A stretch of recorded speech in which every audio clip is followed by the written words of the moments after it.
countries, Buchenwald, Babia, Mauthausen, Bergen-Belsen, Treblinka,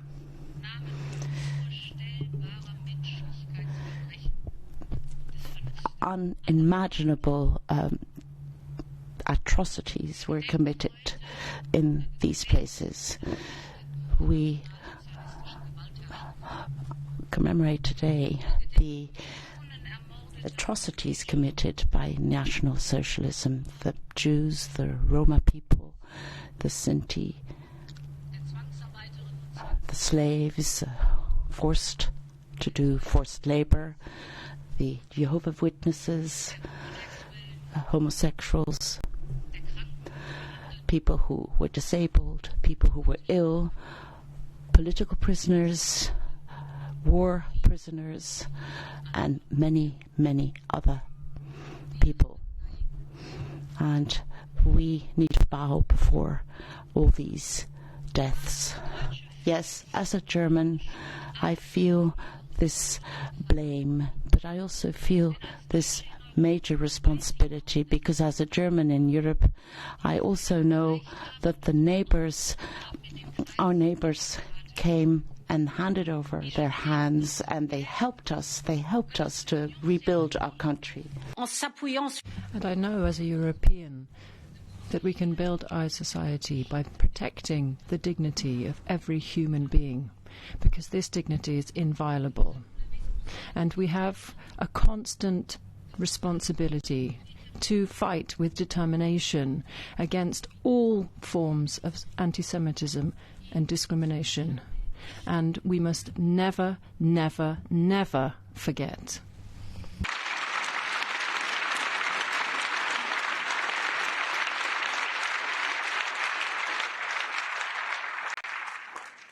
The memory is a painful and terrifying one, but it is one that must not paralyze us. On the contrary, it pushes us forward on our moral compass, because Shoah didn't begin at Auschwitz.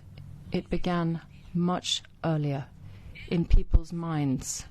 It started with the weakening of people's ability to be angry about the denigration that other people fell victim to. It started with brutality and hate speech against the Jewish community. And then acts followed these words. There were crimes against humanity, which became the unspeakable crystallization of those words.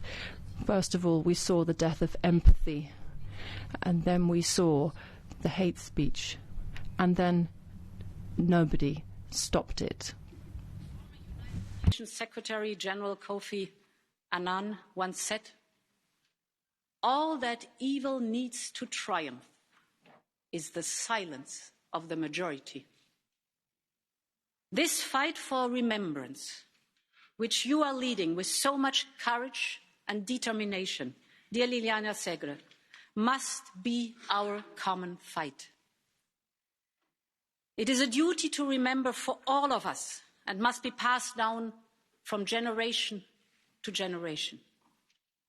For when the memory fades, where today there are attempts to deny the Holocaust, where people are vilified and treated with contempt because they are Jews or because they are not like the majority, this is where Europe is called into question. For Europe rose with a firm will never again to give any quarter to absolute evil. Europe knows, like no other continent, that this mission means do not let it take root. Never, ever again. I thank you from the bottom of my heart, dear Liliana, for your tireless dedication to stop us forgetting. And I thank you for the courage with which you counter the hatred which has been rekindled in Europe and which you experience firsthand. Your courage gives us strength. And we wish to say to you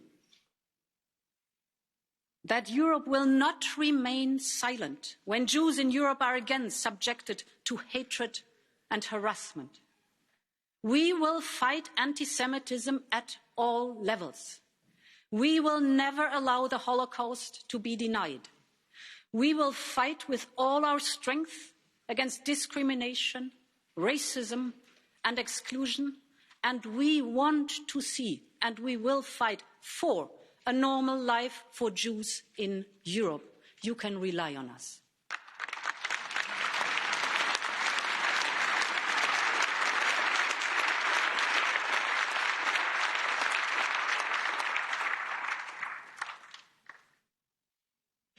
Der 75. Jahrestag. The 75th Remembrance Day of the concentration camp Auschwitz needs to be remembered. We need to remember all those whose lives were wiped away. We should think of all those who never came back, who never returned from these camps. 1.5 million Jewish children were killed. And I cry for each of these children, every single one of them, which have their name in the Yad Vashem. But also those who survived, dear Liliana, those who have terrible memories of this hell which they remember day after day. But this is also a remembrance where we need to start understanding that we need to be vigilant. Heinz Kadensky, representative of the Jews, has said democracy is not something you can force upon any society. It's not a gift that you just take over. You need to fight for democracy day after day. That's the end of the quote. And that is the reason, that is what it's all about. Need to be vigilant. We need to be vigilant. Let us be righteous when it comes to our history. Let us defend the inequivocal dignity of each individual. Let us protect the values of our democracy. That is what we owe the victims of the Holocaust. That is what we owe the dignity of human beings, just as our democracy. Thank you very much.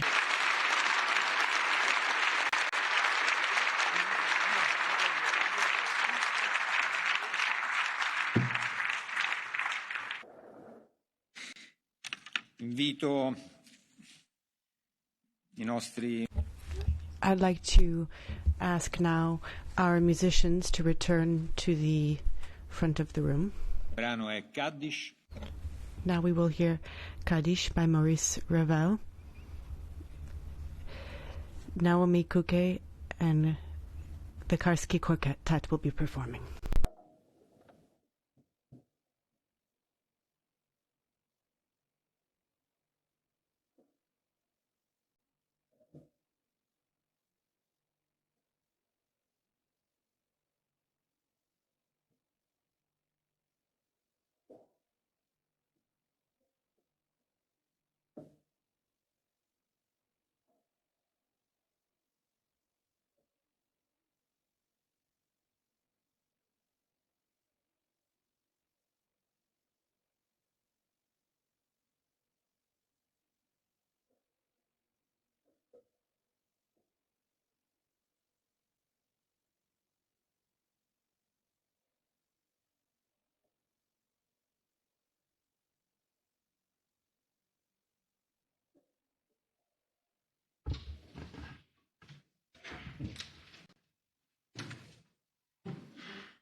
Adesso sospendiamo per 2 minuti e poi. Grazie.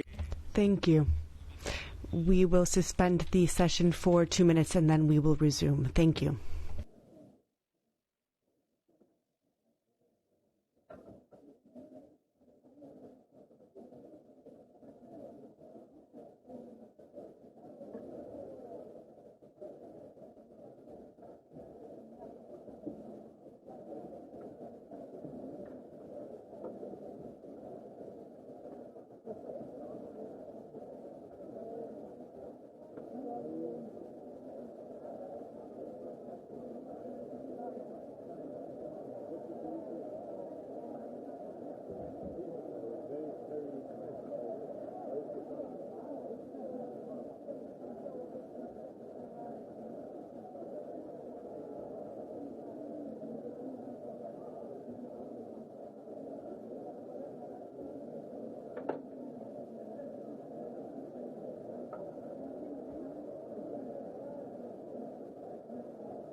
Colleagues, I should like to call the sitting to order.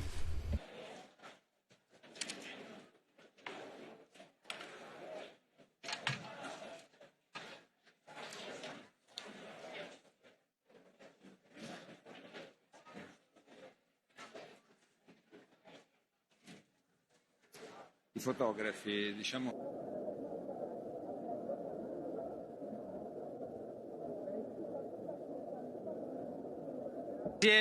Grazie, prendiamo. Thank you. Please take your seats. Il processo verbale, I testi. The minutes from the 16th of January 2020 are available. Are there any observations? If there are no observations, then the minutes are deemed adopted. The competent authorities of Austria have informed me of the election of Christian Sagatz in place of Caroline Edstadler with effect of the 23rd of January 2020. The competent authorities of the United Kingdom have informed me of the election of Heather Anderson in place of Alan Smith, and this is effective the 27th of January 2020. Welcome to our new colleagues, and I would like to remind them that they have all of the rights of the Parliament pursuant to the rules of procedure of the European Parliament. Martin Buschmann is leaving the GUE NGL group as of the 29th of January 2020 and will take his seat amongst the non-attached members. The Renew group has informed me of some amendments in the committees, and these decisions will be in the minutes, and they will they enter into force as of with this announcement. Now, the committee under pursuant to Article 72 of the Rules of Procedure will enter into interinstitutional negotiations. The positions as adopted by the Parliament in first reading are on the website of the plenary and will be a part of the minutes. Now I want to remind everyone that under 79 of the Rules of Procedure, along with the President of the Council, an act that was approved under the ordinary legislative procedure. The title of this act will be in the minutes of the current sitting. Now we will move into the agenda. Are there any proposals for amendment of the agenda? Now we know that the COP on the 16th of January under Article 157 has been adopted and has been distributed. Now we have discussed with the political groups and put forth the following amendments to the final draft agenda. On Wednesday, the Council declarations and the Commission declarations on the coronavirus will be taken as the first item in the evening session. That means that the sitting will last until midnight. On Thursday, the following 6 points have been added. Pursuant to Article 111 on labeling of substances of bioxide titanium. Tignali, 2 statements on the adoption of a single regulation, as well as under the report of Tignali on the European Banking Authority. The report by Ms. Netzingi on the verification of credentials. Now, all of this will be added to the agenda following the votes. When it comes to Ms. Netzinga's report on the verification of credentials, the deadlines are as follows. Amendments, Wednesday, 29th of January at 6 p.m. Split and separate votes, Wednesday, the 29th of January at 9 p.m. Are there any objections? If there are no objections, then these changes are deemed approved. On Wednesday, the GUE NGL group has asked that the title of the Commission statement on the EU strategy for mobility and transport measures needed until 2030 and beyond be changed to the following title: EU strategy for sustainable mobility and transport. Measures needed until 2030 and beyond, so sustainable being the operative word. I'd like to give the floor to Ms. Contura, who will move the request of the GUE NGL group. The floor is yours. Thank you, Mr. President. We would like to change the title of today's debate from EU strategy for mobility and transport to EU strategy for sustainable mobility and transport. And the reason is obvious. Only days after the European Green Deal has been proposed by the European Commission, we must send the right signal that sustainability is our first priority, and not only in terms of climate or the environment, but also in social terms, so that the transition is fair for all. So I would like to ask you to support this demand and correct the title for this debate. Thank you so much. Grazie. Thank you very much. I should like to give the floor to Ms. Thaler to speak against this motion. Go ahead, madam. Thank you, President. Thank you so much for this proposal to amend. All the subjects are important, no doubt, when we're talking about a strategy for mobility and transport for the future, especially for the 2030 target and beyond 2030. But I think that when we're talking about this strategy, it's not just a question of sustainability. We're talking about performance and technology and techniques. The title has been worded so that all groups can talk about all different forms of transport, and from that point of view, I think the title should be kept as it stands today, and we should just discuss the item, and I'd like to propose that this proposal is not adopted. Thank you. Thank you very much. Now I'd like to open the vote. All those in favour with Ms. Contura and the GUE group, please raise your hand.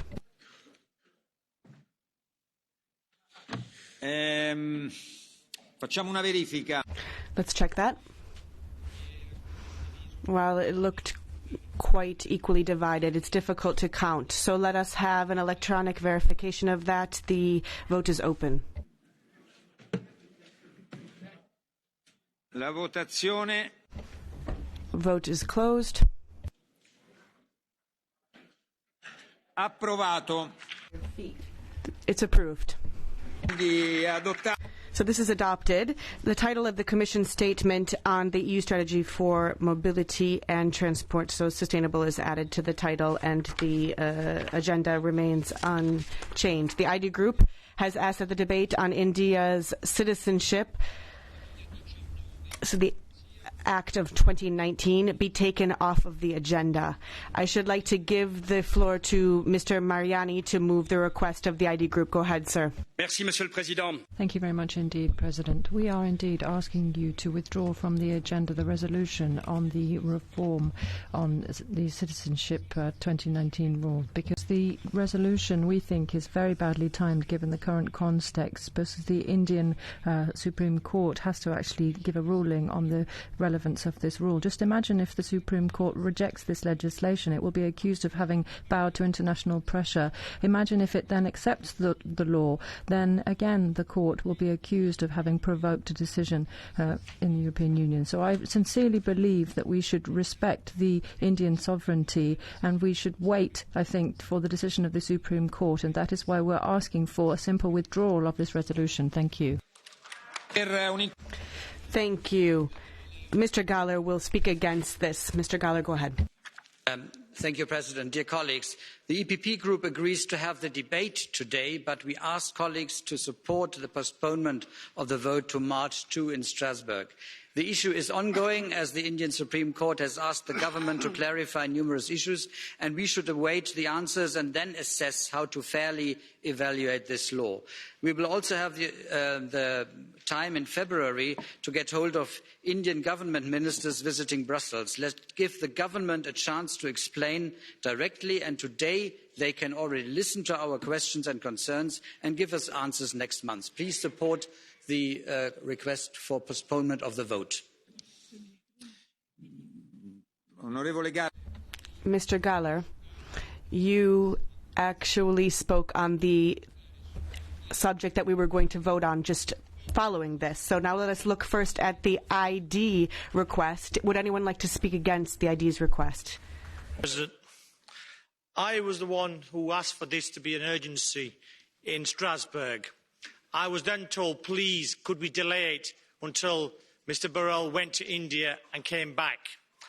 This is my last chance to speak on this issue. I am proposing this.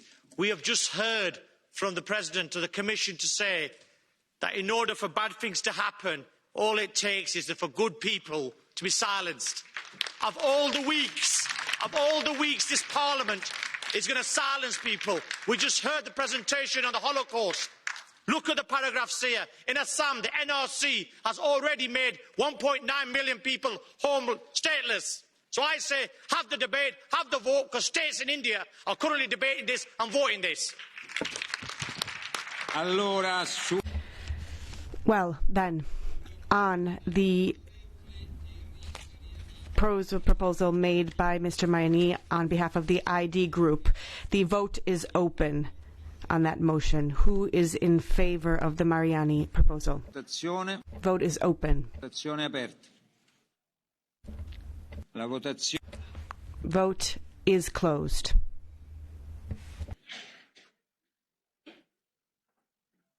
No. Respinta. This is rejected. Now, Wednesday.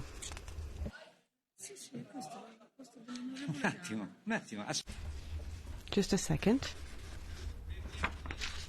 Wednesday, the EPP group has requested that the vote on the resolution on India's Citizenship Amendment Act 2019 that is currently scheduled on Thursday be postponed to the March 2 part session. I give the floor to Mr. Galler, to move. You've already heard from him. I think we can consider that understood. Who would like to speak against this motion? Go ahead. Yeah. The floor is yours. As has already been said, this has been kicked down the road once. Are we going to just keep kicking this down the road? We cannot keep delaying. We've all been bombarded from the Indian lobby. We've been bombarded from the various parts of the Parliament here. As my colleague just said, we cannot stand here and commemorate 75 years of the Holocaust. And that started with hate speech. This started with the death of empathy. This started with incitement. And all that it takes for evil to triumph is that good people do nothing. We cannot keep postponing. So I vote very much strongly against, and I hope that everyone needs to be vigilant and not hypocritical that they deliver on this today. No more delays. Let's vote then on the motion as made by Mr. Galler. Please raise your hand if you are in favor of Mr. Galler's motion.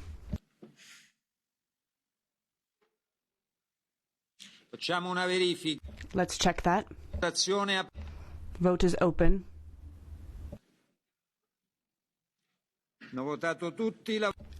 Has everyone voted? Now the vote is closed. It is adopted. Therefore, the vote on the resolution on India's Citizenship Amendment Act of 2019 is postponed to the March 2 part session. On Wednesday, the GUI-NGL group has asked as the fourth item on the agenda that a statement by the Vice President of the Commission, High Representative of the Union for Foreign Affairs and Security Policy on the situation in Brazil regarding the prosecution of U.S. Brazilian journalist Glenn Greenwald.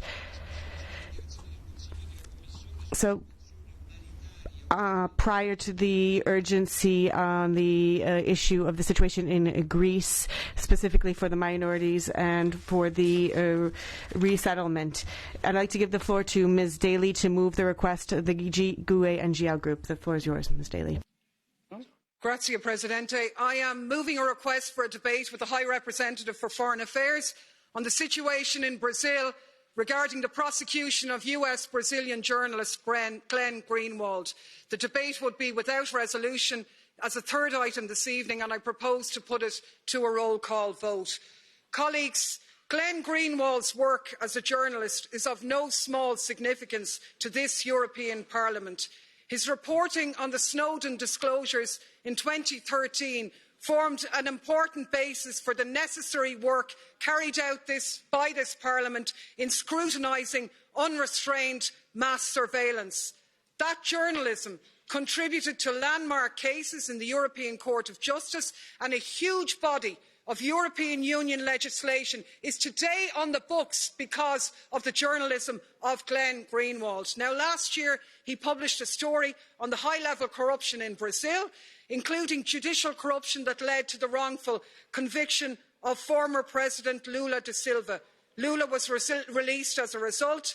Greenwald is now under attack for that same story. Colleagues, this is a transparent retaliation for holding power to account. It is an attack on freedom of the press, which Bolsonaro has spoken out about, an attack on the democratic opposition. It cannot go without comment from this body, and I urge you to speak. È stata chiarissima.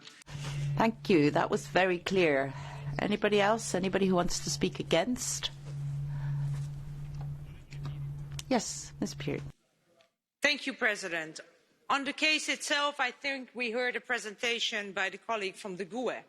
My group will vote against this proposal, not because of the case, but I don't think we should start adding individual cases to plenary debates. We have the urgencies for that, and my group will be happy to support to add it as an urgency in the next plenary, but vote against this for a debate here this week. Thank you. Mettiamo in votazione. Let us put this to the vote. The request by Ms. Daly and the GUE group. This is a roll call vote. The vote is open. Hanno votato tutti. Everyone has voted. The vote is closed. Rejected. Sta invariato.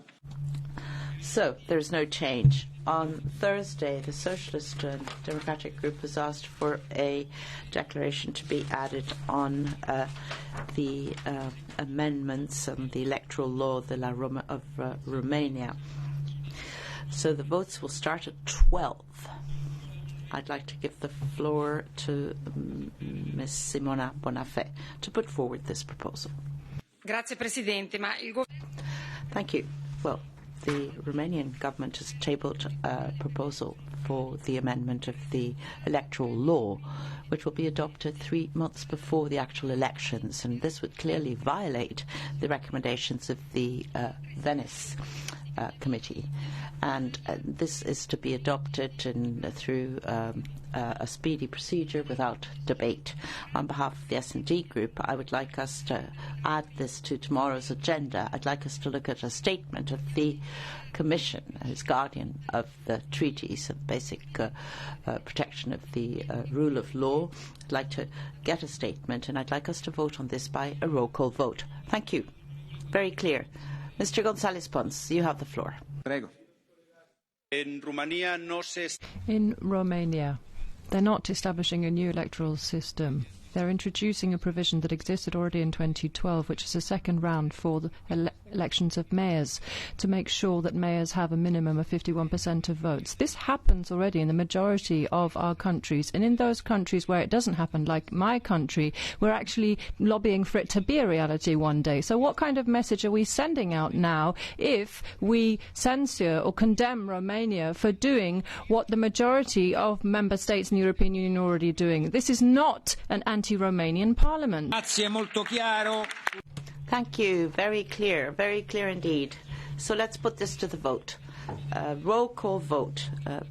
The proposal of Ms. Bonafé on behalf of S&D. The vote is now open. No. Votazione aperta, la votazione. The vote is closed. Rejected. So the agenda will remain the same. The same for Thursday. We continue. The Green Group has asked for a second item to get a declaration of the Commission on the reaction of the European Union to the devastation caused by the floods in Spain. Our colleague, Ms. Riva, would you like to take the floor on behalf of the Greens? Gracias, President. Thank you very much indeed. Last week, there was the Gloria storm, which had a devastating effect on Spain. 13 people were killed. Gloria had an environmental and farming impact which is unprecedented, and clearly this is a direct consequence of the effects of climate change. The coastline was particularly hard hit. A large number of beaches have disappeared, and infrastructures along the sea front have been very hard hit. The storm particularly damaged one of the nature reserves in the area, which is one of the most beautiful reserves in the Mediterranean area, and the seawater actually reached 3 kilometres into the hinterland and damaged natural ridges and valleys. And we now have to trigger European mechanisms for co-financing to mitigate the effects of the damage of the storm on the coast. And on behalf of the Greens group, then we would like to have a debate without a resolution on this, to have a debate with the Commission on this, to see what the European Union's response is going to be. Qualche secondo per presentare.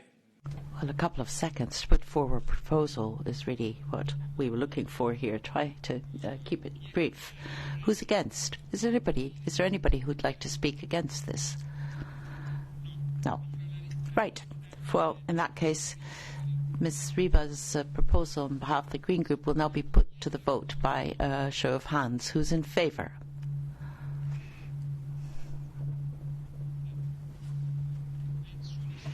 I think that it's approved, but let's check. The vote is open.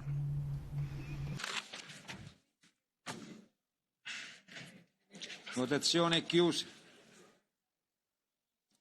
Oh. Bene. Approvato. Thank you so much. Approved. This is approved. So there will be a declaration on behalf of the Commission. This will be the second item on the agenda, the EU response to devastation following of floods in Spain. So that is our agenda. Now, the next item on the agenda is the item, the withdrawal agreement of the United Kingdom of Great Britain and Northern Ireland. Mr. Verhofstadt, you have the floor. Qual è il problema? What's the problem? Go ahead, please. Do. Go ahead. Micro. On behalf of the Greens, I wanted to make a point of order that regards the report on credentials. We have applied for amendments for this particular report in order to clarify the democratic situation here. The Parliament has not done his duty regarding the Junqueras rights, and it is not part of the report, and therefore we insist on our right to discuss this and to make it part of the report. This is our parliamentarian colleague, and the European Court of Justice has confirmed that, and we think that the honourable President did not follow his rights to consult the Parliament regarding this. So let's make this to a discussion in this House, because it is our duty to follow up on the colleague and the solidarity with our colleagues, regardless of his political agenda.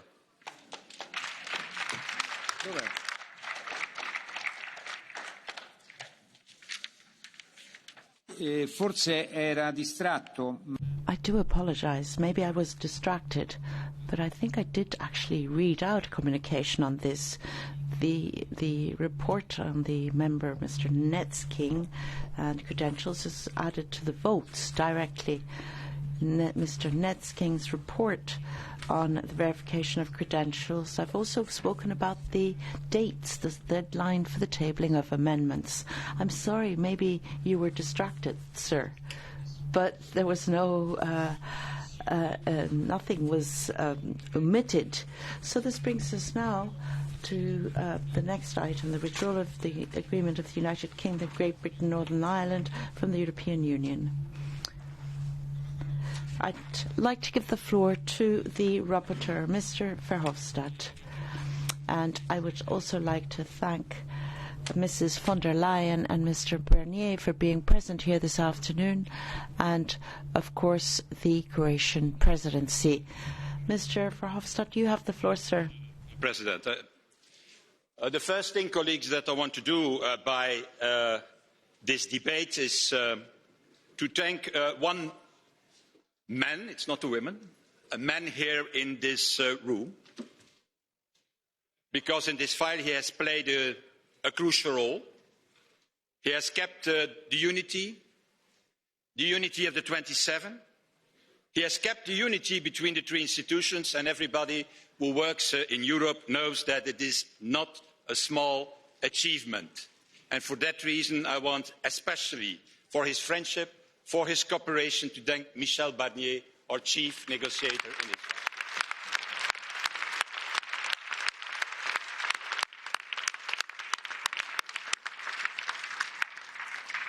By the beginning of this debate, President, I want also to pay tribute to our British colleagues.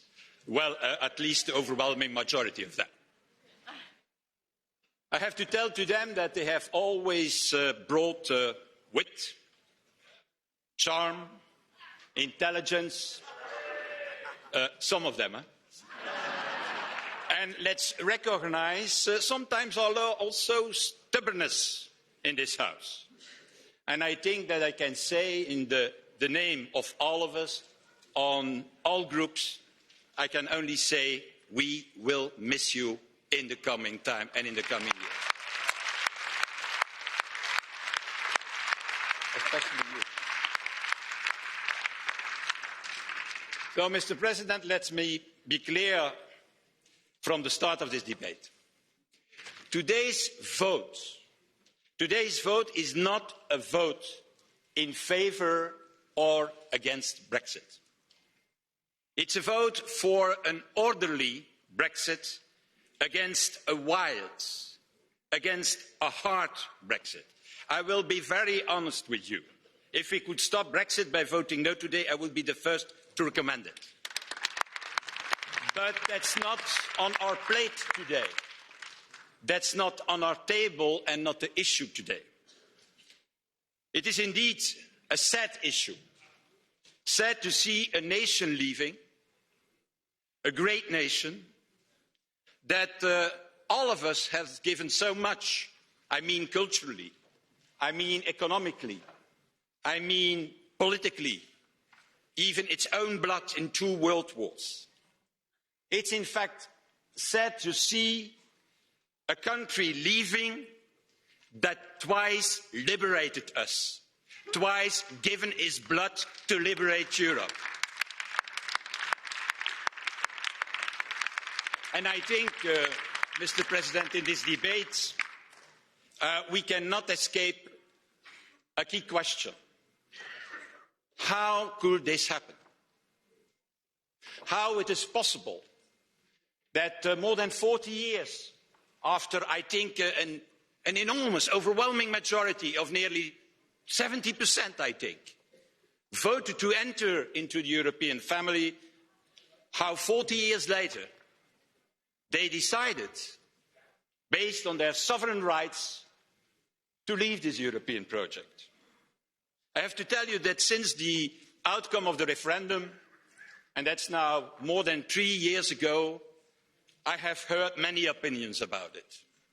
Everybody has an opinion about it. Some people are saying, well, look, they are simply afraid, the Brits, of losing their sovereignty. That's the issue. But colleagues, what does sovereignty in fact mean today in a world that is completely dominated by powerhouses like China, like India, like the US, in a world where we have to challenge transnational problems like climate change and the digital supremacy tomorrow of China, today of the US. Let me say it maybe a little more punchy. What is in fact threatening Britain's sovereignty most? The rules of our single market, or the fact that tomorrow there will be maybe planting Chinese 5G masts in the British Islands? And the cruel reality that we have to consider today in this debate is that European countries have lost their sovereignty already a long time ago, and that Europe is just the way to regain that sovereignty in the coming years and the coming decades. There have been other people who told me, and to Michel Barnier, look, you don't understand it. It's all about migration that Brexit happens. Migrants working in British hospitals, migrants working in British universities, migrants working on construction sites in London. While in fact, dear colleagues, these migrants are European citizens exactly like Britons and British citizens are, paying taxes to Britain and in fact contributing to the future of the British society. And then finally, there are other opinions, but I will be short today, for once. There are others who are saying and pointing the finger to us and saying, yeah, the reason of Brexit is simple. You didn't give enough to Mr. Cameron when he came to Brussels and when he requested new exceptions for Britain. Exceptions on free movement, exceptions on the question of the political union. But I have to tell you, Mr. President, and to the colleagues today as rapporteur, it's my personal opinion, that it's my firm conviction that the opposite is true. Brexit started not 3 years and a half ago. Brexit started long ago. And I think personally that Brexit started exactly the day we started with giving exceptions, with opt-ins, with opt-outs, with rebates. And that's, in my opinion, the moment the union ceased to be in union. And it's also the moment, colleagues, that the discontent about Europe started. All these exceptions, all these vetoes make a union, in my opinion, not capable to act effectively, always acting too little too late. And it is, in my opinion, this lack of effectiveness that leads to even more discontent. It's like a self-fulfilling prophecy, with members one leg in the union and another leg outside the union, only looking for the advantages, not for the obligations. So, in my opinion, yes, Brexit is also a failure of the union. It's also our failure. We have to recognise that in this debate. And yes, there is a lesson to learn from it. And this lesson, dear colleagues, is not to undo the union, as some are arguing here. No, this lesson is, and that we have to learn from Brexit, is to deeply reform the union, to make it a real union in the coming years. That means a union without opt-ins, opt-outs, rebates, exceptions, and above all, without unanimity rules and veto rights. Only then we can act, and only then we will defend our interests, and only then we defend our values. It is this lack of effectiveness that is the problem that we have seen in Brexit.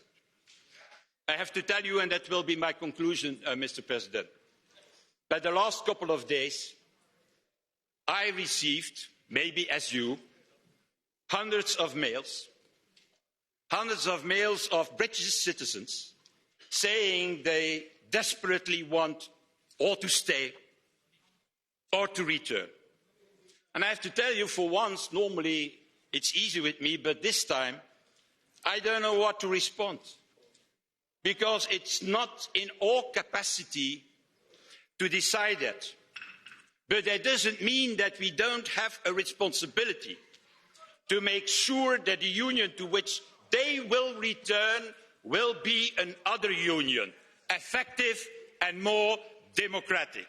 So, and that's my last sentence as rapporteur, Mr. President, thank you for the support. So this vote is not an adieu. This vote, Mr. President, is, in my opinion, only an au revoir. Thank you very much.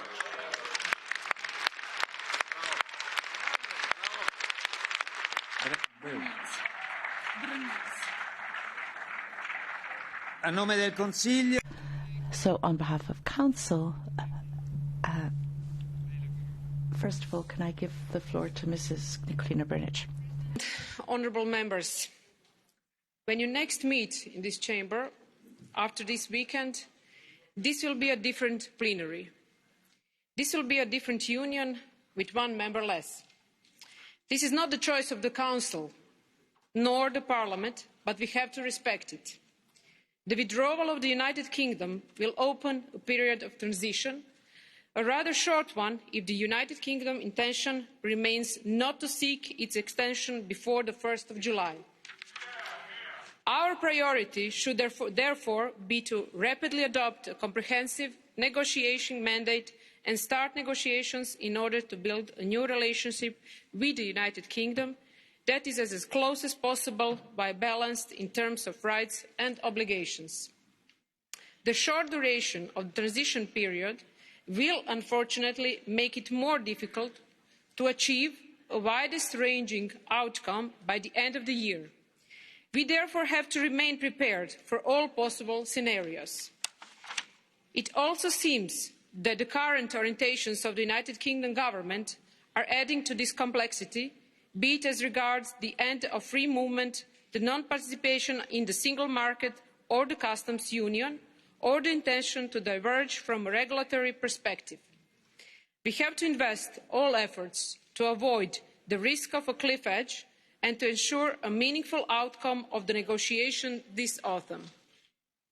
Fortunately, and regardless of the outcome, the withdrawal agreement will continue to apply, especially its Part 2 on citizens' rights and the various remedies foreseen should the UK not deliver adequately in implementing these provisions.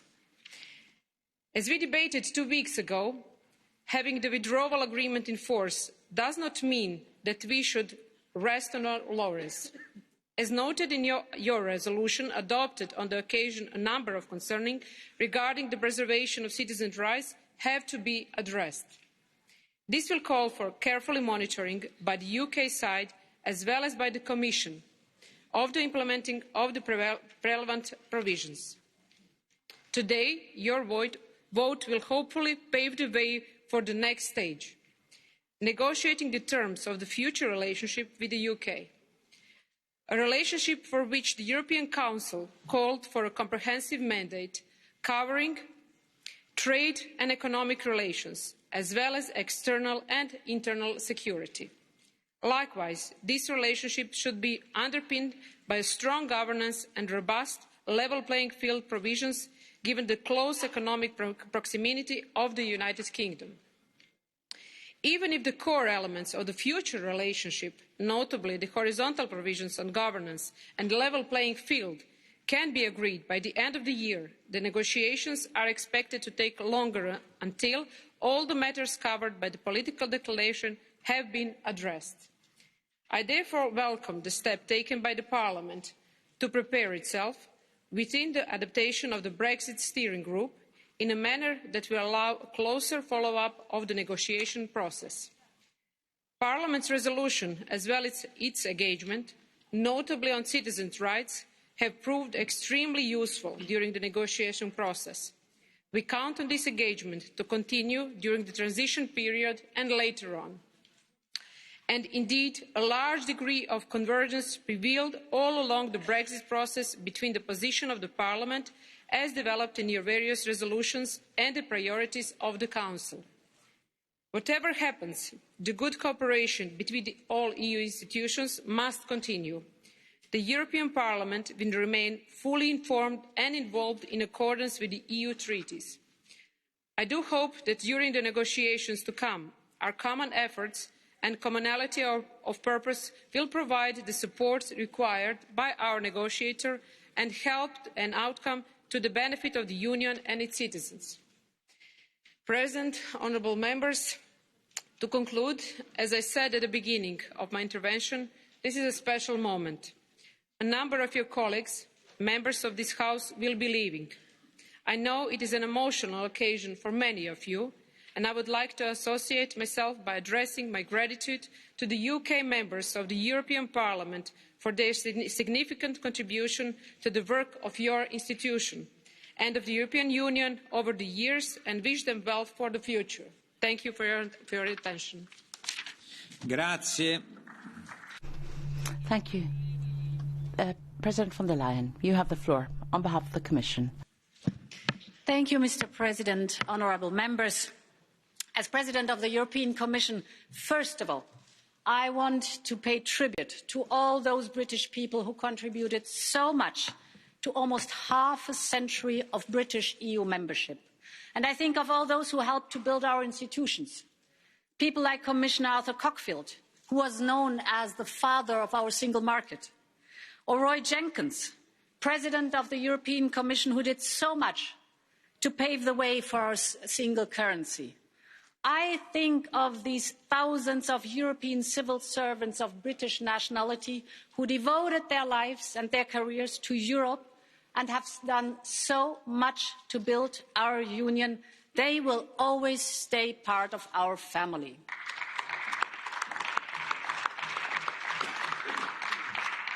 And I think of all those years, so many British MEPs have contributed to making this Parliament and the Union strong. You have our gratitude and our respect, even more so for your resilience in the last 3.5 years. We will miss you, but we will always keep up our friendship with you, and you can count on us as we know that we can count on you. Honourable members, in the last plenary session we discussed the issues of citizens' rights. We will also be vigilant on the implementation of the agreement in Northern Ireland. The power-sharing agreement in Northern Ireland gives us hope that the spirit of cooperation will continue to mark relations across the border. Yet the withdrawal agreement is only a first step. From now on, it's about our new partnership with the United Kingdom. The negotiations are about to start. And just to be very clear, I want the European Union and the United Kingdom to stay good friends and good partners. The story is about old friends and new beginnings, and we have a lot in common. We both believe that climate change needs to be fought as a matter of urgency. There's still scope to address these risks, but the window of opportunity is closing. So let's join forces in protecting our planet. We both understand that it takes very little power to break a fragile balance and to turn it into a full-blown conflict, but that the true power lies in putting the pieces back together. And therefore we both believe in the power of development cooperation, and we know that our security is interlinked, and here too we should join forces. For all these and many other reasons, we want to forge a close partnership. But we also know that we have to sort out how to deal with the United Kingdom as a third country. When it comes to trade, we are considering a free trade agreement with zero tariffs and zero quotas. This would be unique. No other free trade agreement offers such an access to our single market. But the precondition is that European and British businesses continue to compete on a level playing field We will certainly not expose our companies to unfair competition.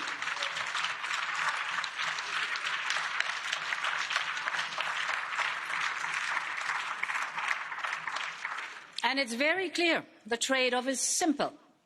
The more the United Kingdom does commit to uphold our standards for social protection and workers' rights, our guarantees for the environment and other standards and rules ensuring fair competition, the closer and better the access to the single market.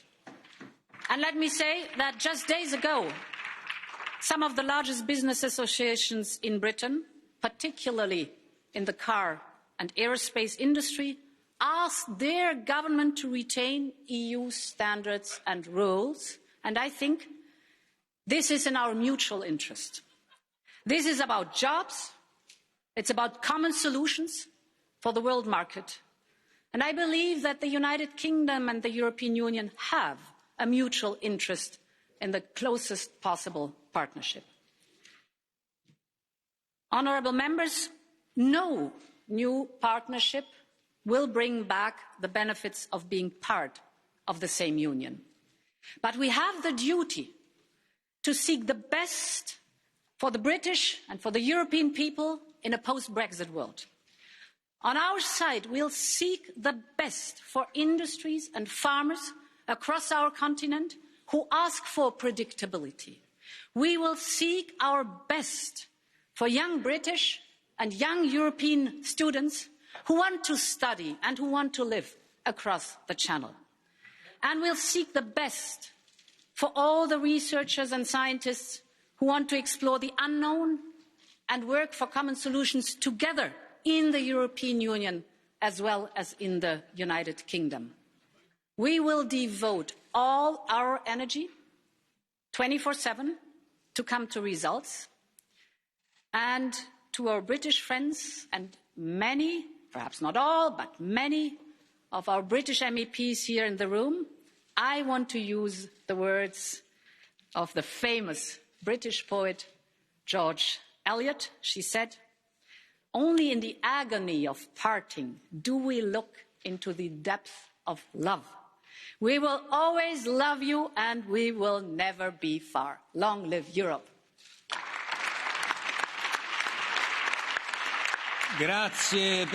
Thank you, President.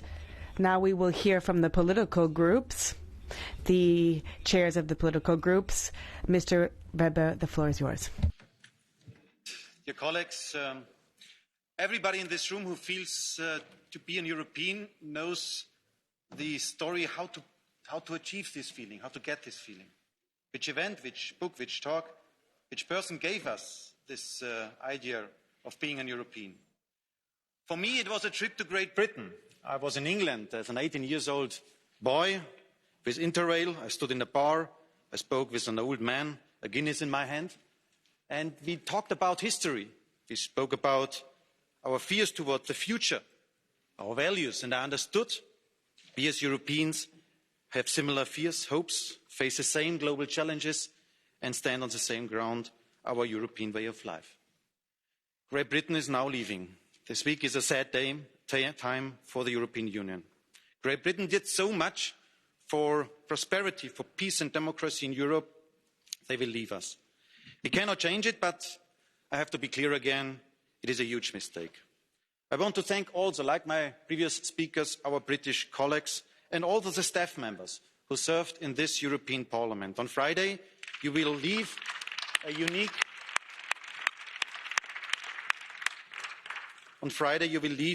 institution and one of the greatest projects in European history, the place of European democracy. And I tell you again, we will miss you. Now we have the Leave Treaty on the table. A good agreement creates certainty. I also want to thank Jean-Claude Juncker, Donald Tusk, Guy Verhofstadt and especially Michel Barnier for their work. Especially our Irish friends got a good understanding of what it means to be part of a big family. The British-Irish history is not an easy one, but it was clear during the last 3 years, Dublin and Leo Varadkar were strong due to the membership in the European Union. Togetherness makes you stronger. That is the lesson which learned our Irish friends in the last years. And we must keep now the unity. We will focus now on the partnership and friendship with the UK, but one thing is clear. The UK will be a third country, and that means the rules will change. I want to identify two main points on behalf of EPP. It was a decision of the UK to limit the transition period. We have always shown understanding and flexibility, but we will not allow the EU to put under pressure and reach a rushed final agreement. We are ready for intensive talks, but in the end, we want to have the best agreement, not the quickest one. And the second thing I want to remind us, once you are part of a union, you can enjoy the advantages. Once you are not part of a union, you are losing the advantages. That has nothing to do with punishment. That is simply the outcome of the decision of the British voters.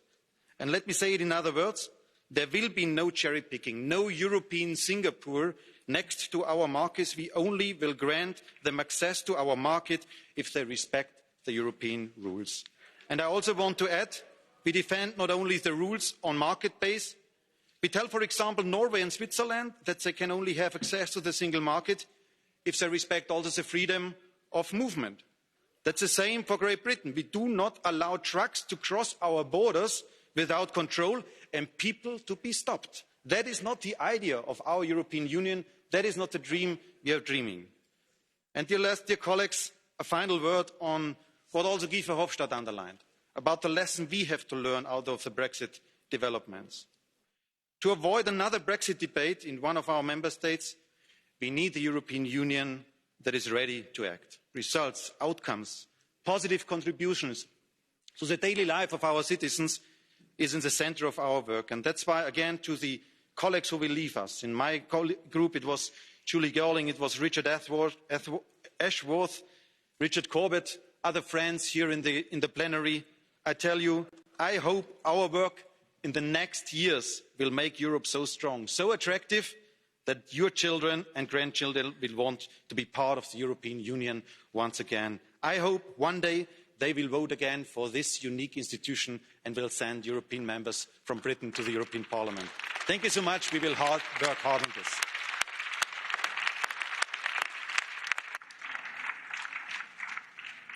Thank you, colleagues. I'm afraid it always falls to me to be the disciplinary person.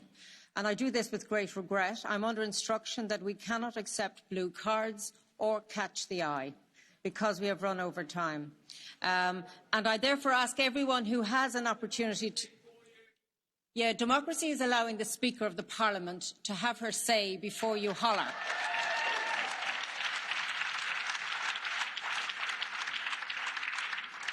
And I will remind you that this is a house of democracy. So let me continue and say that please, those who have the honour of speaking in this debate, could you watch the clock? When it goes red, please wind up your speech. I don't mean that to you, Madame.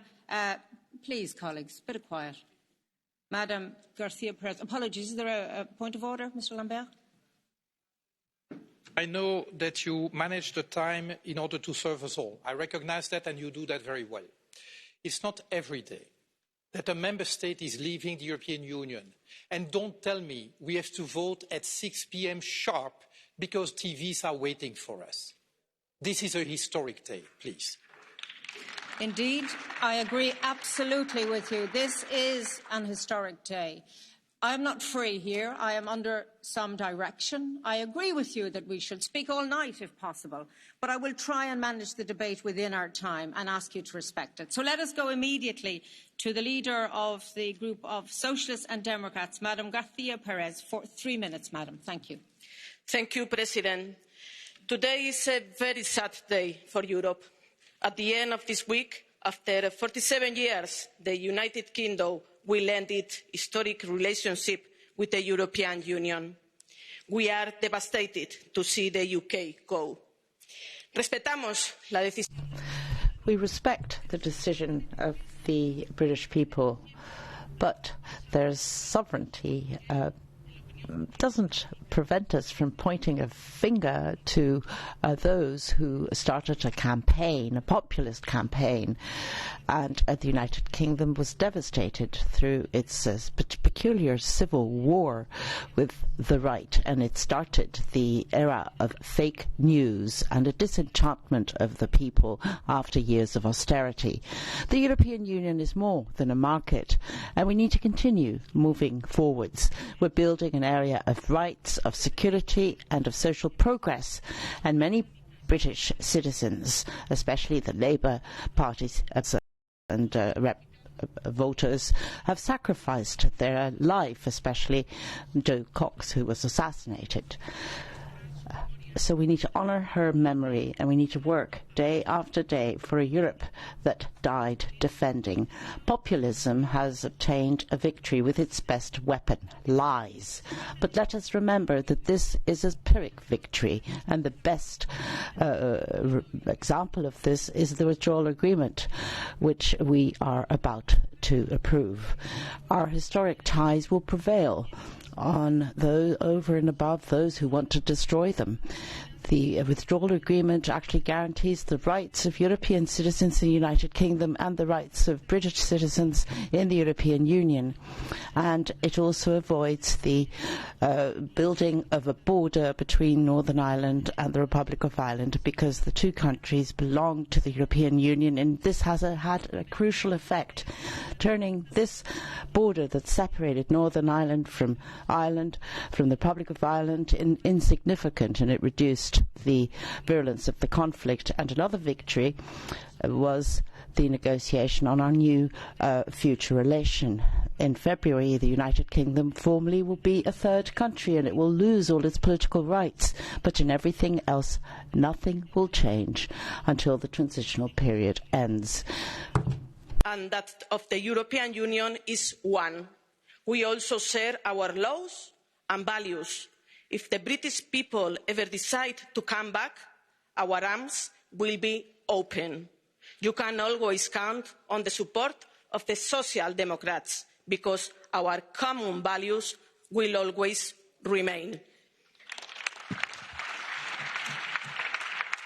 Thank you. Thank you so much, Madam, for particularly your timekeeping. I now give the floor to Madam Loiseau for 1.5 minutes for the Renew Europe group. For once, I will make an exception. Today is an exceptional moment, and I will speak in English because I want to speak to our British friends. To all of you, I will say that we will miss you. The EU will not be the same without you. My deep feeling is that there is no good Brexit. Even if I support the withdrawal agreement, I am still convinced that we are better off together than we will be apart from another. To our Lib Dem colleagues, I want to express my deep friendship, emotion and admiration. They fought for Europe against all odds. They were a tremendous added value to the work of this Parliament, and they remain part of the Renew Europe family. To the British citizens living in the EU, to the European citizens living in the UK, I want to assure them, we won't let you down. This Parliament is the voice of the citizens, and we will make sure that citizens' rights are fully respected. To the Brexiteers, I could say no hard feelings. You have achieved your objective. You enter a new phase, the most difficult one. You will have no one to blame for the future of your country, especially not Brussels. You are in charge. But trust me, if some of you think that the next phase is the weakening of the EU, we will prove you dead wrong. We will renew Europe, make it better, make it stronger, learn the lessons from Brexit. Brexit is a sad and exceptional moment, and will remain both.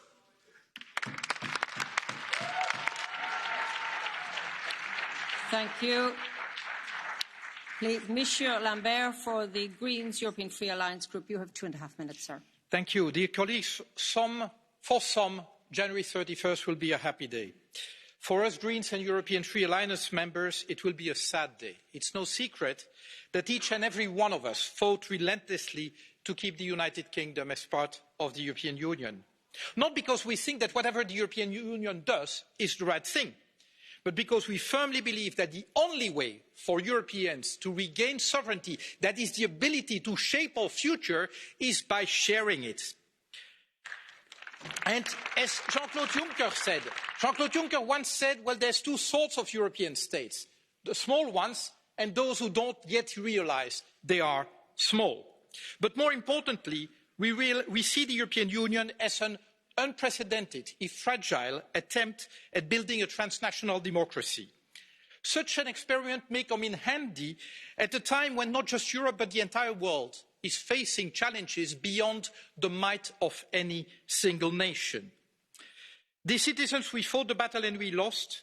Last December's election provided a result, but not the one we wished. 2 days from now, Brexit will happen, and in order for it to be orderly, we will vote the withdrawal agreement.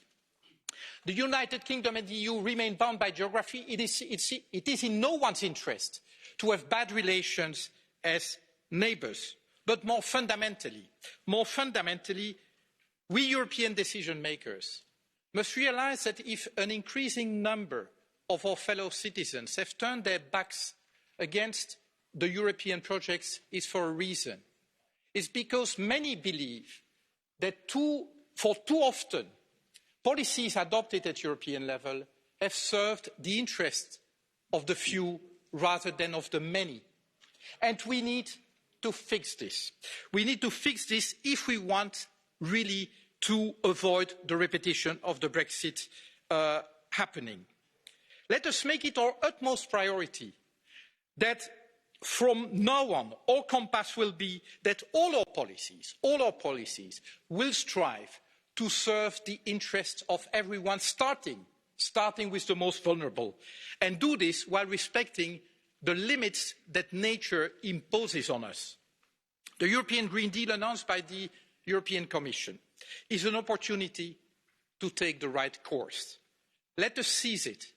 This is the best and the only way to win or regain the hearts and minds of the European citizens. Long live the European Union. Thank you. Thank you.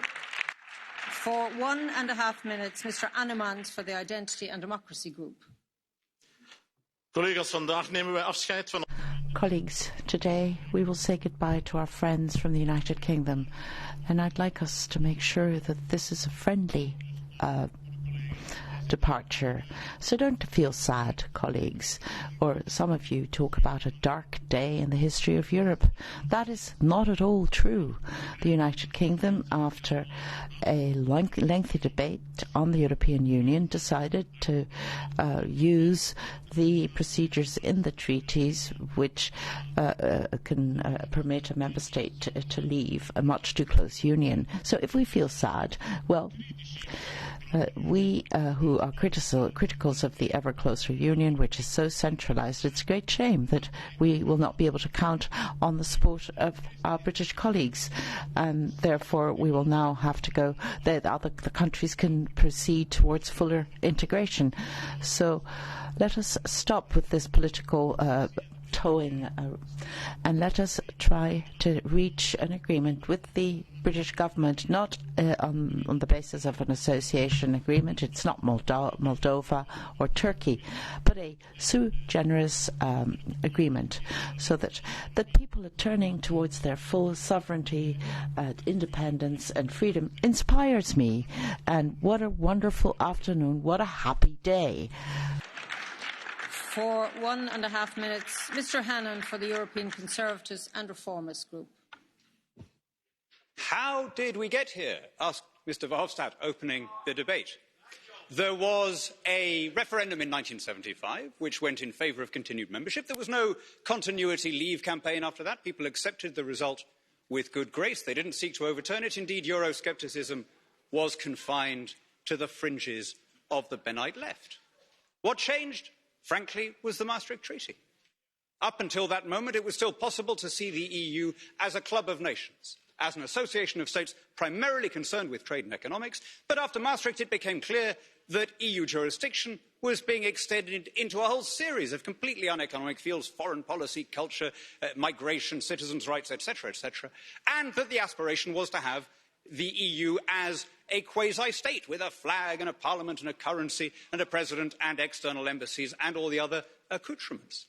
If at any stage Britain had been able to have a trade-only association, of course that would have been enough. In fact, even as recently as February 2016, if David Cameron had come back with any repatriation of power, can we doubt that he would have won the ensuing referendum? But faced with the departure of its second financial contributor, the EU was still not prepared to allow any devolution of power, and that ultimately is what made a parting of ways inevitable. So I wish you all the best. I want to return to the kind of vision that Churchill set out, where he said, let's have a united Europe with Britain looking on as a friend and sponsor. You are losing a bad tenant, but gaining a good neighbour. Vous allez perdre un mauvais locataire, vous allez gagner un bon voisin. For 1.5 minutes, Mr. Sherdevan for the United Left Nordic Green Group. Thank you, Madam President. First of all, I'd like to thank the British for their contribution to the European Union over 40 years, for good and for ill. But in particular, I want to thank our Irish friend Martina Anderson, who has fought so hard for the people of the north of Ireland. She has made a lasting difference to this Parliament, to the Brexit agreement. GUE NGL will miss her voice. And although Brexit is partly the result of a huge disinformation campaign, I somehow feel that Britain might not be the last member state to leave the European Union, but the first. If the EU doesn't change its political course, more member states might follow. By persisting with austerity and by putting corporate interests ahead of our citizens, governments allow big companies to dominate our lives and our politics. That dominance destroys not only our environment, but our economy, our jobs, our public services, our streets, our local libraries, our railways, our post offices, our schools, our entire social fabric.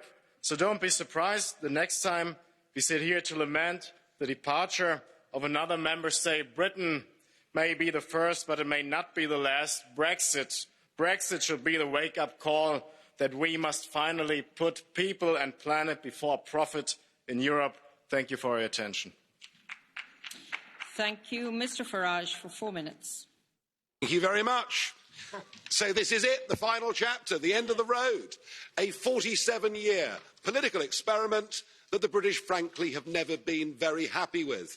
My mother and father signed up to a common market, not to a political union, not to flags, anthems, presidents, and now you even want your own army. For me, it's been 27 years of campaigning and over 20 years here in this Parliament.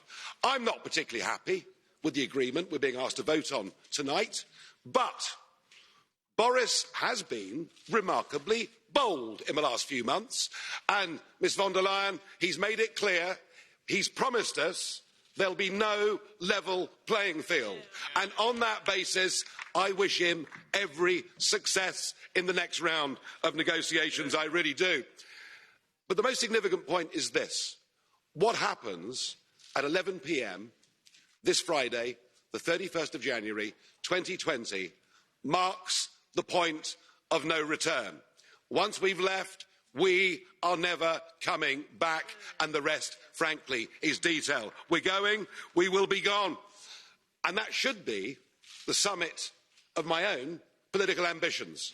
I walked in here, as I've said before, you all thought it was terribly funny. You stopped laughing in 2016. But my view has changed of Europe since I joined. In 2005, I saw the constitution that had been drafted by Giscard and others. I saw it rejected by the French in a referendum. I saw it rejected by the Dutch in a referendum. And I saw you in these institutions ignore them, bring it back as the Lisbon Treaty and boast you could ram it through without there being referendums. Well, the Irish did have a vote and did say no and were forced to vote again. You're very good at making people vote again, but what we've proved is the British are too big to bully, thank goodness. So I became an outright opponent of the entire European project. I want Brexit to start a debate across the rest of Europe. What do we want from Europe?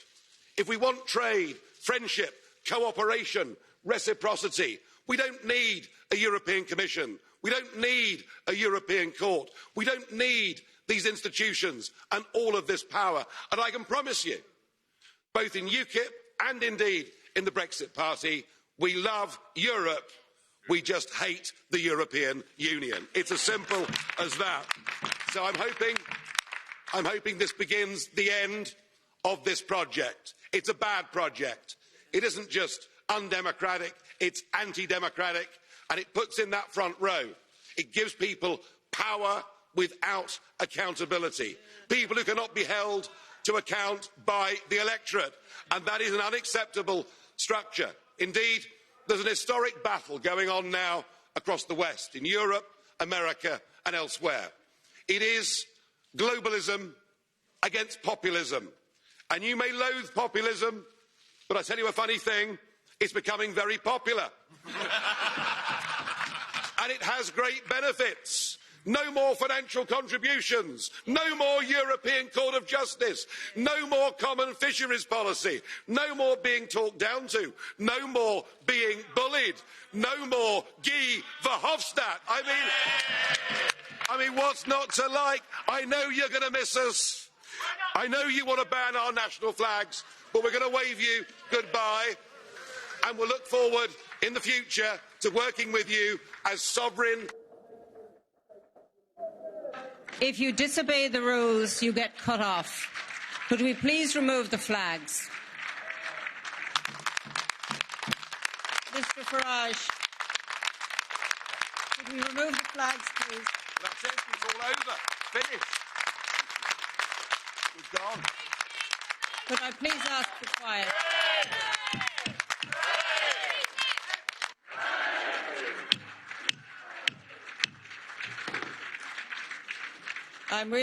Please sit down, resume your seats, put your flags away, you're leaving, and take them with you if you are leaving now. And goodbye.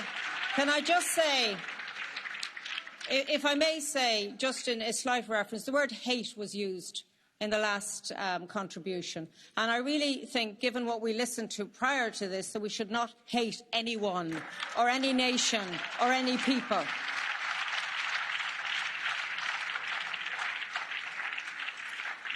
And I now give the floor to Madam Hübner for 1.5 minutes. Quiet, please, at the back of the room. Thank you, President. And I must say that the only thing I'm absolutely sure I will not miss is listening to Mr. Farage. I speak here as EPP representative in the Brexit steering group, but also as former chair of Constitutional Affairs Committee, who had, over those Brexit years, nearly 500 meetings with all those potentially affected by Brexit. From the very beginning of the negotiations, the EU side has aimed at an orderly withdrawal based on an agreement. This is the only thing we could do to give legal certainty to the process, and we have achieved this goal. I hope most of us will endorse the consent to the Council decision on conclusion of this agreement to avoid hard Brexit. From the very beginning of this process, we have been also clear that UK withdrawal is not a final destination. Now we should aim at a close, comprehensive agreement on the future relationship, preferably in the form of an association agreement, embracing both close economic partnership and security cooperation. We know that the UK political choice has been taking the control back. So yes, we are aware that if UK aims at divergence from European norms and standards, it can put at risk even a bare-bone FTA. That is why a well-tailored agreement on level playing field will be crucial, Mr. Farage. But there is ahead of us, as the European Parliament, also the task to have a watchful eye on the implementation and enforcement of the withdrawal agreement. Of particular importance for us will be the oversight of the implementation of citizens' rights and of the Irish Protocol. To conclude, let me call on the Commission to respect the commitment of its former President to involve the European Parliament in the work of the Joint Committee, and let me reach out to Robert Burns and say, for Auld Lang Syne. Thank you. Thank you. Could I please remind us of our speaking time limitations? For 2 minutes, Mr. Corbett. Against this withdrawal agreement because it's bad for Britain, it's bad for Europe, and we think it was wrong for Boris Johnson to proceed without putting it back to the British people to a confirmatory referendum. That was like saying to the British public, you had your say 3 years ago, 4 years ago now. Now you have to shut up and accept whatever I come up with, no matter how bad it is, and no matter how different it is from what he promised. 4 years ago, Johnson and his Leave campaign said this would all be easy. It's turned out to be rather difficult. They said it would save lots of money that would all go to the NHS. It's turning out to cost a fortune. They said it would be good for Britain and the economy. The opposite is true. That's why the British public voted 53% in our elections for parties demanding another referendum. Brexit does not have the wholehearted consent of the British people. And that's for very good reasons. It bears no resemblance to what they were promised. Nor will his promise to get Brexit done on the 31st of January turn out to be anything like true. That's the beginning of the next phase, negotiations to settle issues which will prove very difficult. Britain has to make difficult choices. Will it want to stay close to the European Union, aligned with the rules, or distance itself? If it distances itself, it has huge economic costs. If it aligns itself, it has to follow the rules without having a say on them anymore. Neither is actually good for Britain. And that's why public opinion will continue to move against Brexit. That's why I predict that the catchphrase next year in our media and social media will be, Brexit isn't working. That's what people will say. And that's why that, and the fact that it is especially our young people who are strongly against Brexit, that this may indeed not be an adieu. It may just be an au revoir. Thank you. Thank you. Thank you. Just to say that I did ask colleagues to remove their flags from their desks. Our British colleagues have obliged. They've left the chamber with their flags. I would ask that other colleagues please do the same. I am bound to apply the rules that the President has set. With due respect, it is not an abuse of the... Could I just say, Mr. Animals, this is an emotional debate. I'm trying to keep the House in order and to say, please don't shout back. You don't have the microphone. And I'm not going to give points of order. I am going to say that that is the rule. I've done my best to try and apply it. I am not going to physically remove the flags myself, but I would ask you to respect the Speaker. I am doing my job on behalf of this House. So I now thank you for your support. I now give the floor to Madam Voden for 1 minute. Last July, when I came to this Parliament with 15 colleagues, we were full of optimism and hope. Today, our mood is very sombre. In a world that is ever more interconnected, with problems that don't respect national borders, Brexit is a backward step. Here we have seen democratically elected politicians work together with each other across party, across groups, across national divides. It is truly inspirational. Brexit is the result of an ideological divide in an old political party that should have split decades ago, but it won't because of a voting system that is not fit for purpose. And the only silver lining in this very dark cloud is that the division caused by Brexit could now be the catalyst for something even bigger. A wholesale reform of our democracy in the UK, which will mean that our country can never again be hijacked by a vanity project that has no basis in reality. We will hold our government to account every step of the way. They have promised us the earth. Let's see if they can deliver. We are still Europeans. For now, we say merci, au revoir. This is not goodbye.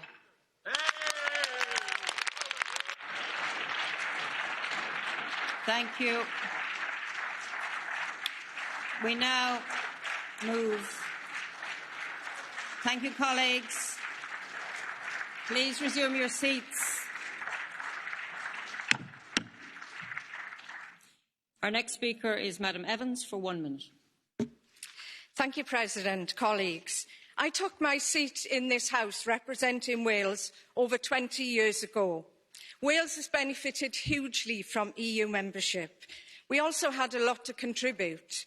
Now, despite my best efforts, Welsh is still not a fully official language, but I will use it now in my final speech in this Parliament. Hoffwn ddiolch o galon I bobl Cymru sydd wedi rhoi ffydd ynddo fi I fod yn llais dros ein cenedl yn Ewrop.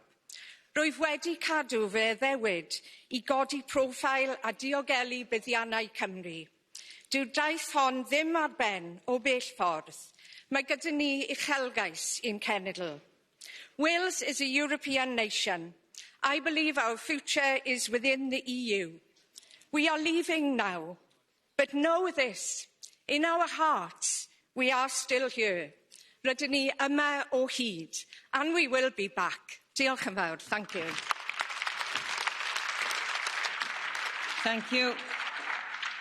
For 1 minute, Mr. Moyton.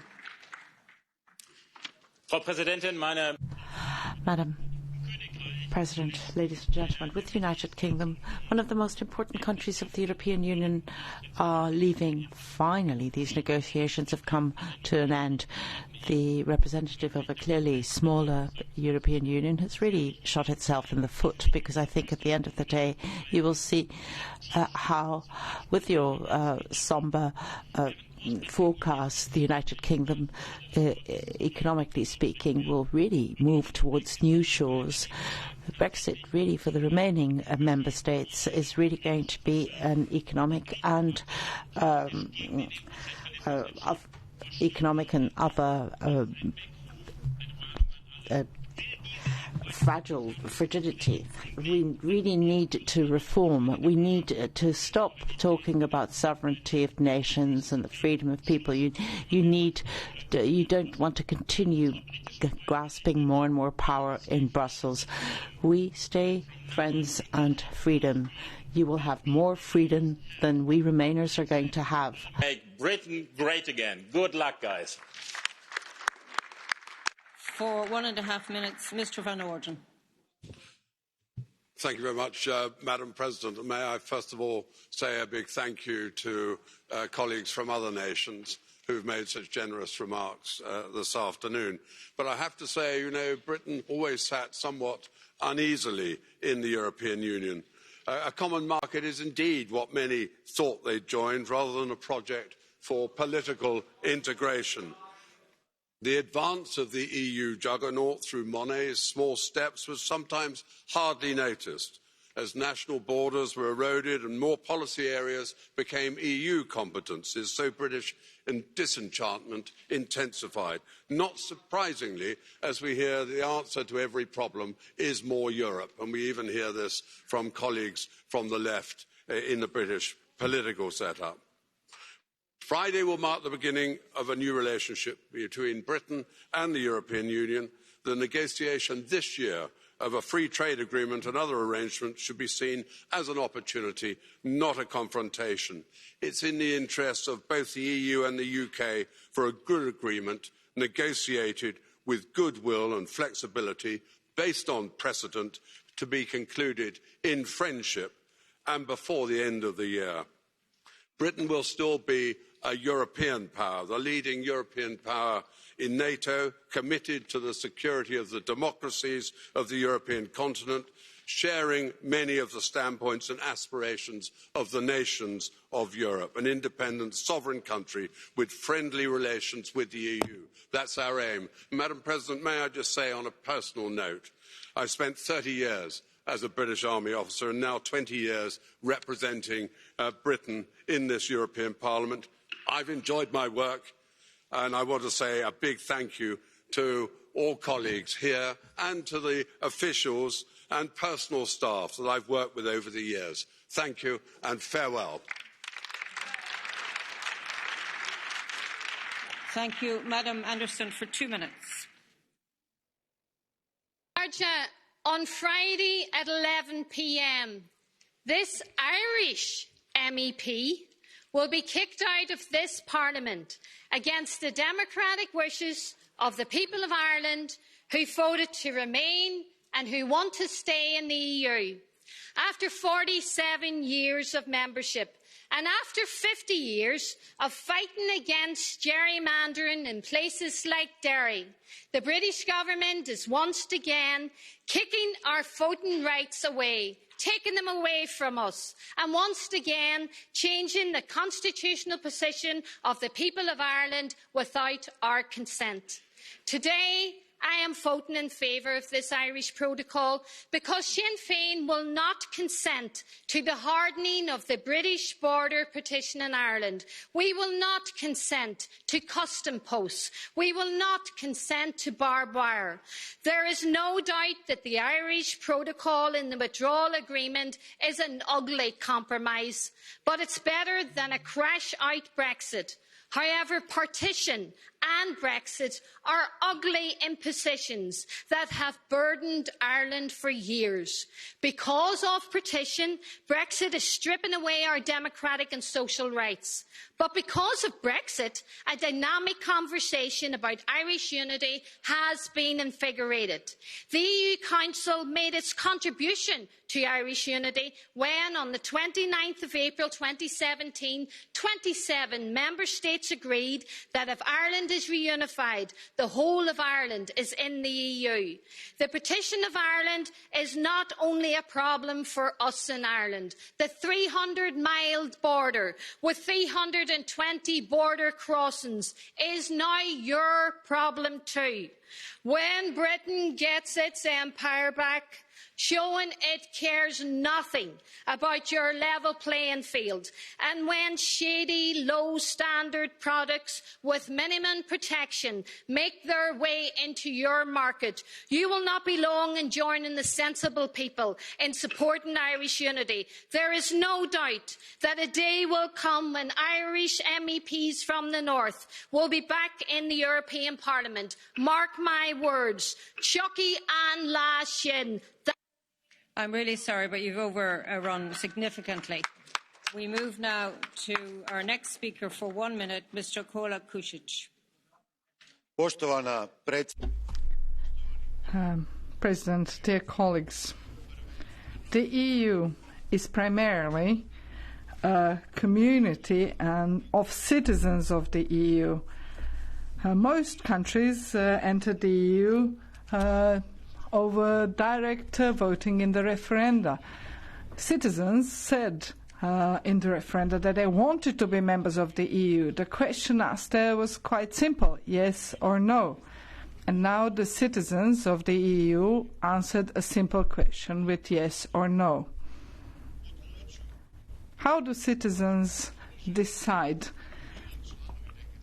on being members of a union or a community?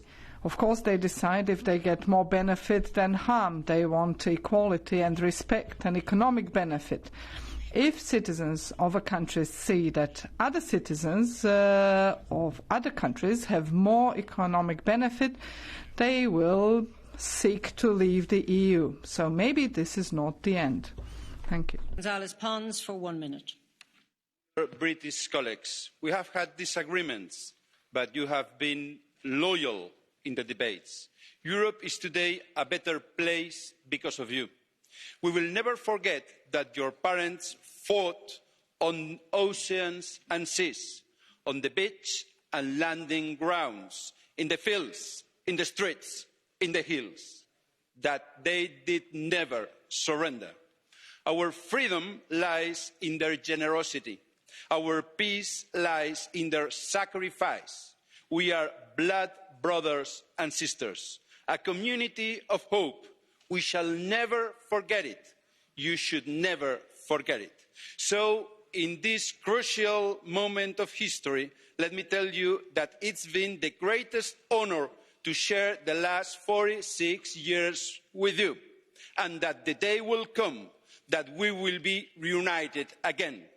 I don't know when, I don't know how, but as we learn from your parents, surrender is never an option. Dear colleagues, God bless United Kingdom. God bless all of us. Thank you. 2 minutes, Mr. Silva Pereira, please. Sadly, we will have to vote today on the agreement on the withdrawal of the United Kingdom from the European Union. And we will do it for one reason and one reason only. This agreement is needed for damage control. Brexit, even many of those who voted to leave know it by now, will always be damaging. Damaging for the European Union, even more damaging for the UK, and most of all damaging for our capacity to tackle together the common challenges we face. But if Brexit is to happen, it is better to have it in an orderly way, providing for a transition period, avoiding by now a catastrophic no-deal scenario, safeguarding citizens' rights, and ensuring an open border between Ireland and Northern Ireland. But we are not here today only to vote on an agreement. We are here to write history. Unfortunately, the page that is going to be written today is regrettable. I wish to thank our British colleagues with great emotion for their valuable contribution to the European project. And looking ahead, I want to assure them that we will do our best in order to negotiate a fruitful future relationship with the UK for the benefit of both parties, while safeguarding the integrity of the single market, our high environmental and social standards, and citizens' rights. And finally, let me say that despite Brexit and this rising movement of nationalism and populism, the European project will prevail ensuring peace, will prevail delivering prosperity and defending our common values. Thank you. Thank you. For 1 minute, Mr. Newton-Dunn. Thank you very much, Madam President. I want to make 2 points. First of all, the root cause why the UK is leaving is because the leaders of the parties at Westminster, the 2 big parties, live in a fantasy world. They work in ancient buildings and they still think the buildings were built for an empire and they still think they're running an empire and are a superpower. Consequently, they have never told the British people the reality that we are a European country and not a superpower. And even our children in the schools are not taught in the curriculum about Europe. So there has been an abject failure by Westminster. Now, sadly, in this debate, Farage, who's gone, and Hannan, who I think is still in there, told a complete untruth. This project was never about free trade. It was always about more than free trade, an ever closer union. And even Mrs. Thatcher in the referendum campaign in 1975 said this is about more than just free trade. So when they talk about free trade only, it's been misleading the British people all the way along, and that's a disgrace. Last thing I want to say is I've been privileged enough to have been elected here for the first time in 1979, a very long time ago, and I still want to see next, it isn't finished, I want to see the construction of a European FBI to fight cross-border crime, because our police forces, we have 500 in Europe, none of them can cross borders and pursue the criminals. So colleagues, keep building, keep going on. As Liliana Segre said to us, one Thank you, sir. Of another. I would just remind ourselves again about time. So please stick to your time. For our next speaker for 1 minute, Mr. Rinaldi. I beg your pardon. I'm obviously jumping the gun, watching time was finishing. Madame Delbos Corfield, for 1 minute, you have the floor. Apologies. It is important to remember that the majority of women and young people of UK voted to stay in the European Union. 75% of the 18-24 years old voted to keep the United Kingdom in the European Union. More specifically, 80% of women between the age of 18 and 24 were against Brexit. And there is a reason to that. European Union protects women's rights to a great extent. Will UK out of Europe give the same guarantees? The Scots, the Northern Irish, the Welsh by their citizens' votes and also these last 2 years by the national parliaments have continued to express their attachment to the European Union. They now find themselves on the sidelines. The choices of these regional populations are not heard, and this is one of the major problems of Brexit. But there is another concern, a very strong one. Great Britain today is a country with a very deregulated economy and a very unequal society. European directives on workers' rights were the last bulwark for the most vulnerable part, women, minorities and young people. We Greens, regionalists and pirates will pay close attention to the situation of citizens' rights in the aftermath. We are committed to protecting the rights of all Europeans living in Britain and British people living in the rest of Europe. Thank you. And now for 1 minute, Mr. Rinaldi. Thank you very much, fellow members of Parliament. Today we are being called to vote not on the withdrawal of the United Kingdom from Europe, but from the European Union. And as far as I am concerned, the United Kingdom has always been a part of Europe and will always be a part of Europe so long as the Earth circulates around the sun. We know that sovereignty to people is a great achievement, and the United Kingdom has embodied this principle fully. I am sure that history will be extremely severe with Barnier. Barnier was the worst negotiator ever. In 2016, he said, I will succeed in my task if the agreement is so hard on the English that they will want to stay in the European Union. And I am sorry, but I'm going to have to say now, God save the Queen. Thank you. For 1 minute, Mr. Bourgeois.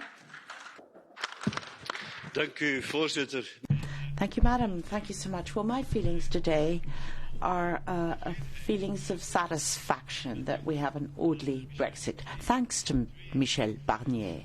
And I also feel sad because our British partners, our British allies, our friends are going to be leaving us.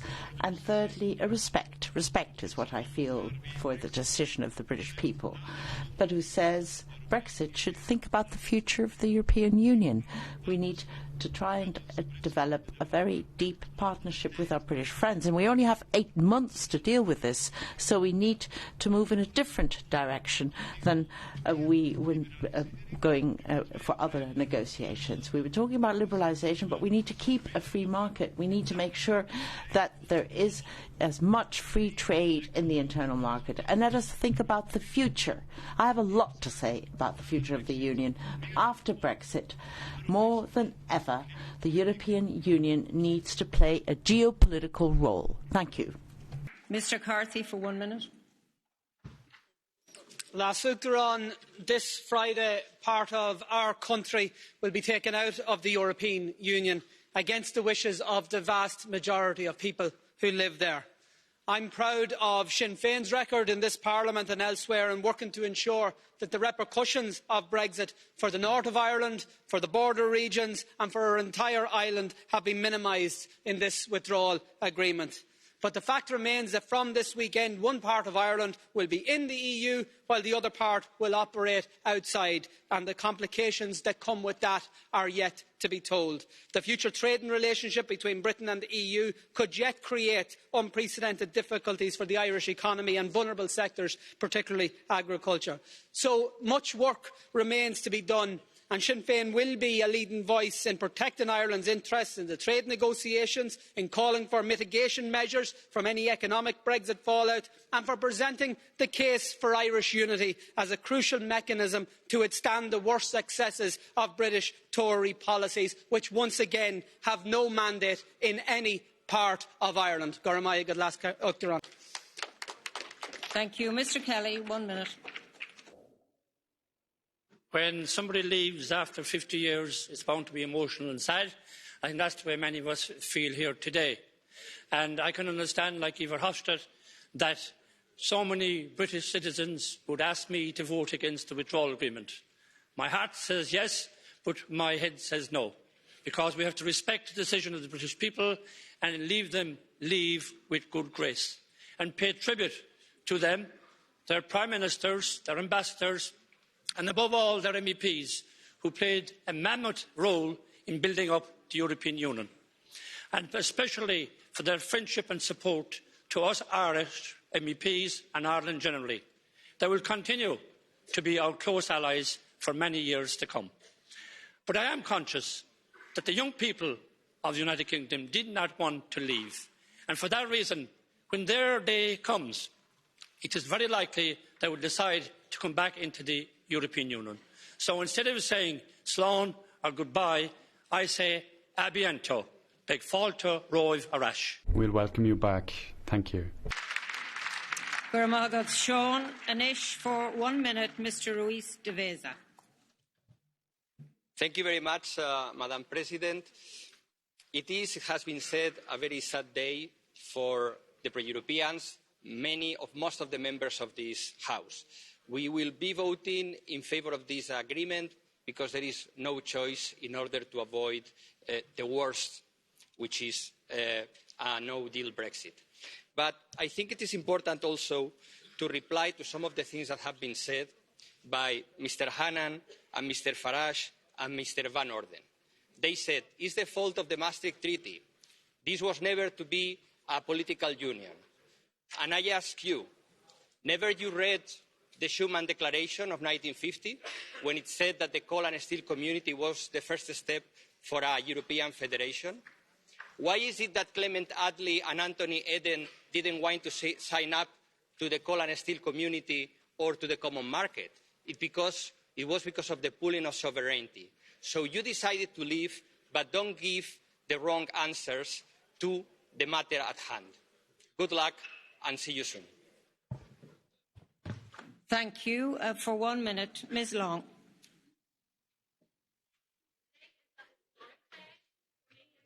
Microphone, please.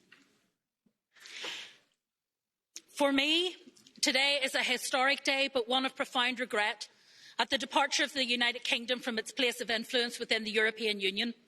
I will vote against the withdrawal agreement today to record the continued opposition of those whom I represent to this insular, isolationist and reckless course of action. But I want to place on record my thanks to Michel Barnier and his team for all they have done to mitigate that recklessness. The people of Northern Ireland rejected Brexit in 2016 and we are certainly not accepting it now. Whilst the UK may withdraw... Could I just ask, we need to listen to the speakers, and there's a lot of people to my right here who are having a great old chat. There's a restaurant outside, go for a coffee. Ms Long, this is her last speech here in the Parliament. Please listen with respect.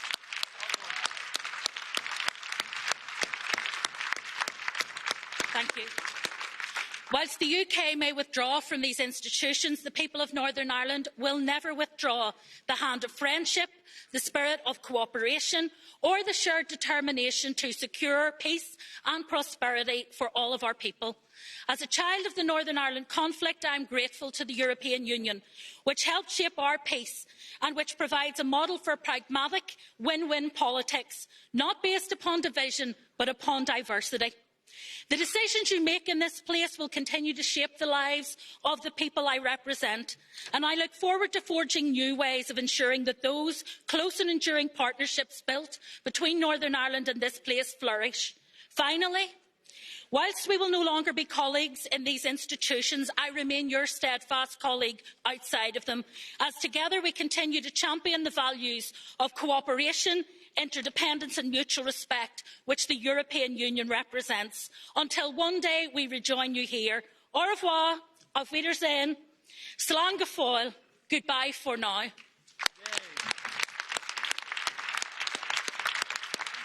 Thank you.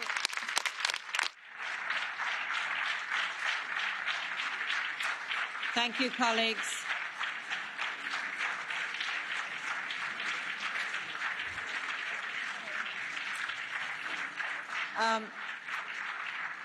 Thank you, colleagues. Can I just say, if I lose my job because I haven't been able to keep to time, will you speak up for me in my defence? Can I move now, and with a certain amount of guilty pleasure, give the floor to Madam and Professor Scott Cato for 1 minute, please.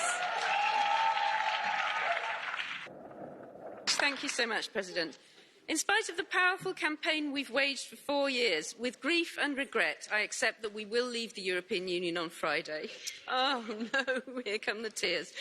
Our future as a country has no clear shape beyond a few slogans, and this means that we have some very important political tasks ahead. As the Brexit losses mount, we must counter the betrayal narrative, where those who promoted the doomed strategy tried to shift the blame for the damage onto the EU and onto those of us who argued against it. We must demonstrate compassion and solidarity with EU citizens living in the UK who feel vulnerable and fearful. And we must revitalise the friendship groups and twinning associations that thrived in the decades before we joined the EU. Now is not the time to campaign to rejoin. But we must keep the dream alive, especially for young people who are overwhelmingly pro-European.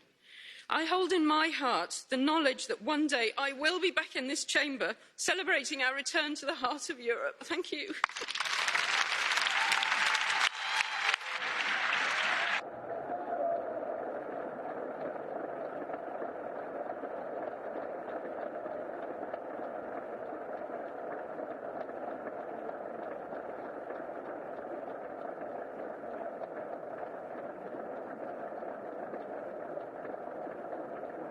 Thank you, colleagues.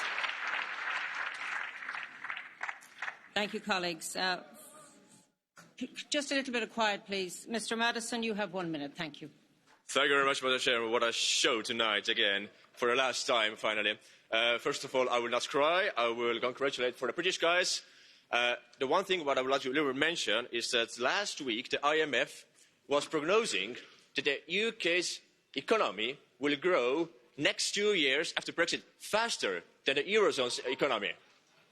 So it means that all those Remainers were lying before the Brexit elections what we had. They were lying that the UK will have a crash in the economy.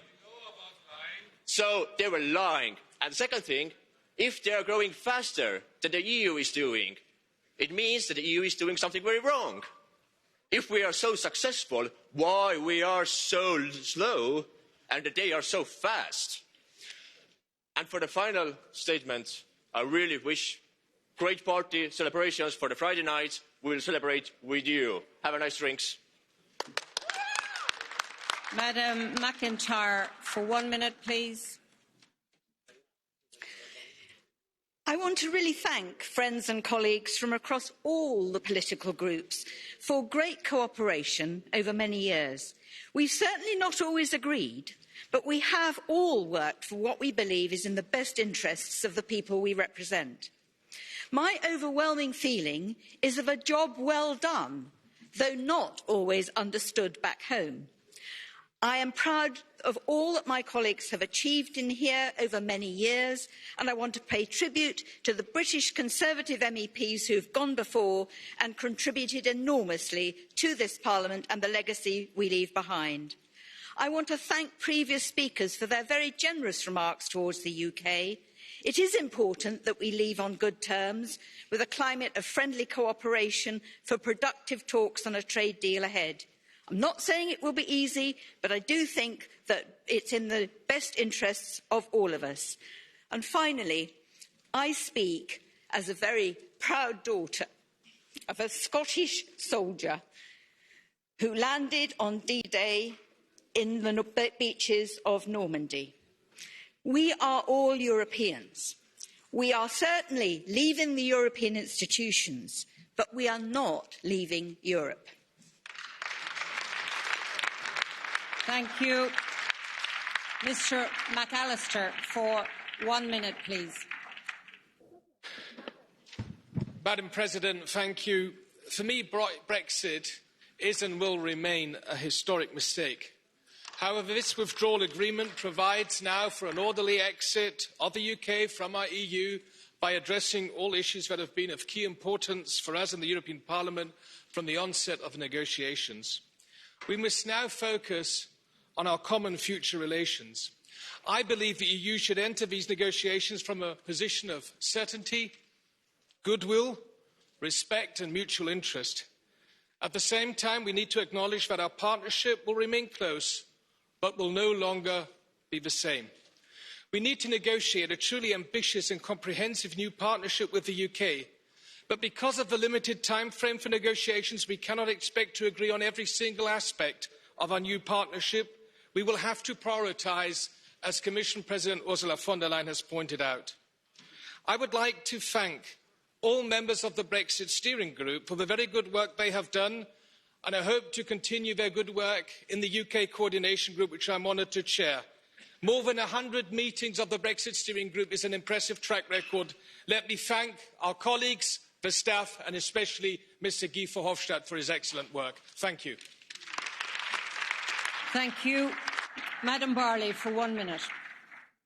Thank you very much. On this Holocaust Remembrance Day, I would like to quote a great European, former German Chancellor Helmut Schmidt, who said, "Rather debate 100 hours in vain than shoot for 1 minute." And why do I say that here and now? Because, yes, the European Union is complicated, slow, sometimes intransparent, but it's the closest we come to what Schmidt meant. For me, the European Union is not only about trade and about finances. It's about values and it's about peace. My father is English. He was born in 1935, not far from a Royal Air Force base, and he loved, as a kid, to see the bombers raise into the sky. And my mother is German. She was born in 1940, and she fled through the city of Dresden the day after it was bombed. So the image that the bombers my father cherished almost killed my mother is something that brought me into politics in the first place. And it will always be this image that keeps me going and that will keep me being a bridge between these two countries, a bridge over troubled water at the moment, as Edgar Funkel would say.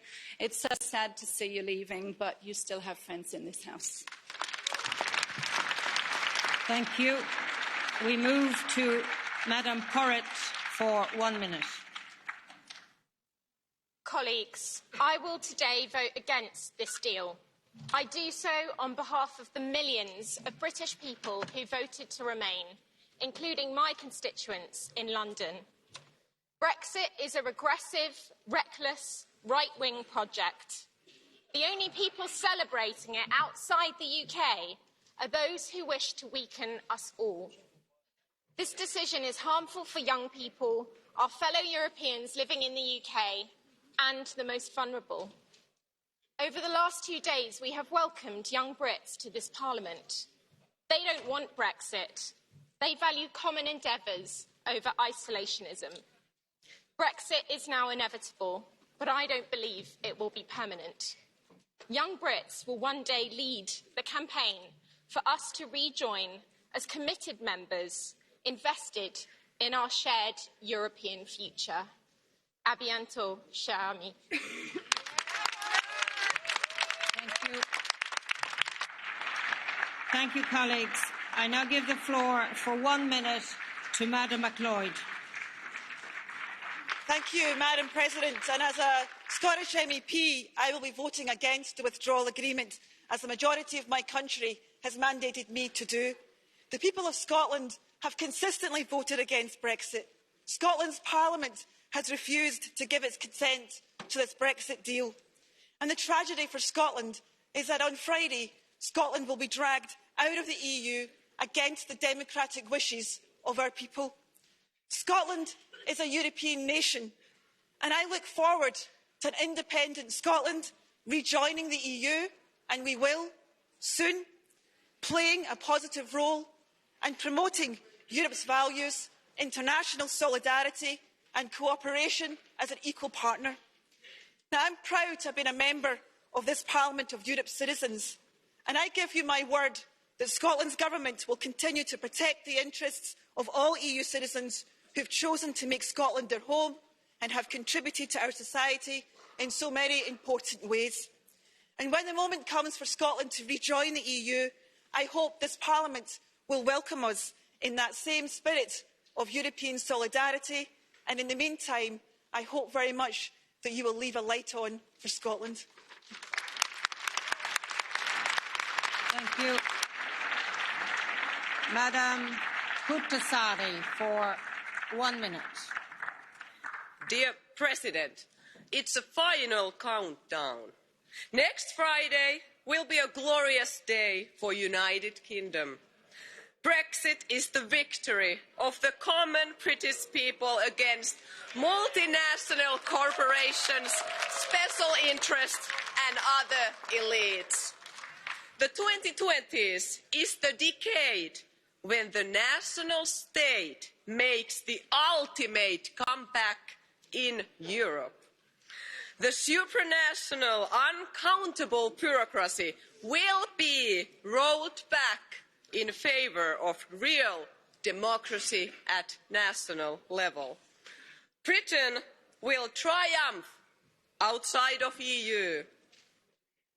The island nation began a shining movement that cannot be stopped. Farewell to the Brexit Party. I love you guys. For 1 minute, Madam Mubarak. Madam President, respected colleagues, Friday will see the UK leave the EU. Sorry, Madam, just a little bit of quiet in the chamber on all sides, please, because it is filling up now, so just listen to the speakers. Madam, you have the floor. Thank you. Thank you. Friday will see the UK leave the EU. The result of the democratic referendum of 2016 will be honoured. That is as it should be.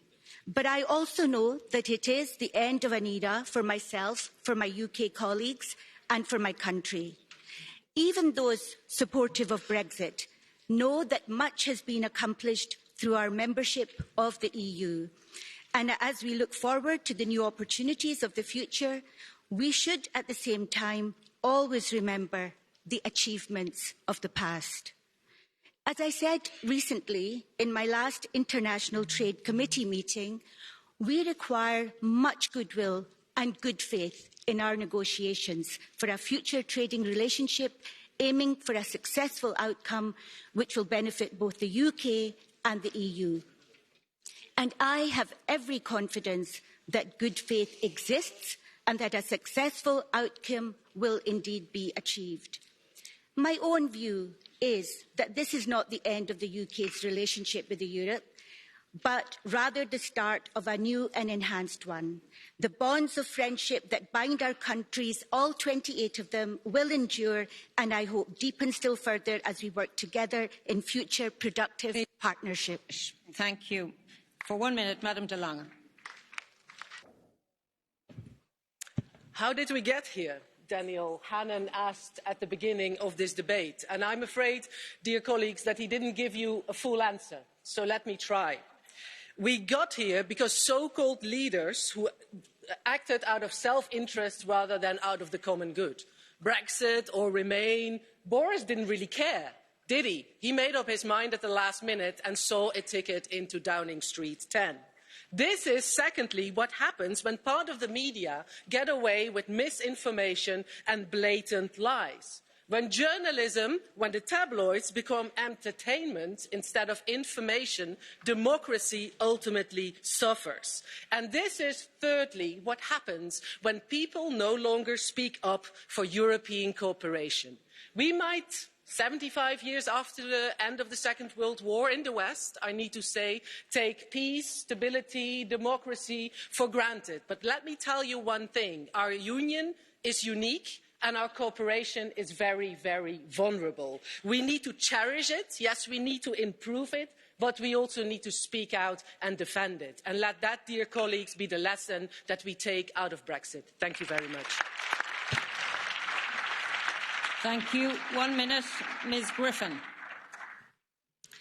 Friends, every day in this House, a member of another delegation says, please stay. We want you to remain. Britain's withdrawal from the European Union is a political tragedy that will damage the economic well-being and social fabric of the UK and diminish our country's standing in the world. We are British and European and part of the most successful social peace project in history. For the clean air we want for our children, to eradicating energy poverty, to workers' rights, that's got to be worth fighting for. I continue to believe that Britain has been and would be best served by being a member of the European Union. For our young people and future generations, keep the faith that one day we can come back. Thank you. Merci. Cursanon. A bientôt. And to you, Mairead Graham-Mahagat.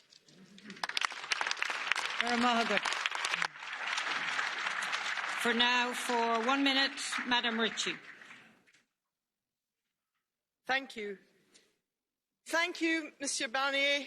Thank you, Guy.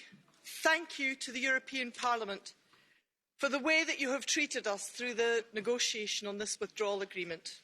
I'm shocked, but frankly not surprised, that it took your intervention to protect the rights of the EU 27 certificate citizens in Britain and the British citizens in the EU 27 countries. You people here have an opportunity next month to be generous to us again when you consider our status as citizens in your Europe going forward. Please be kind to us again. This shameful document, which I will vote against, is our reality today.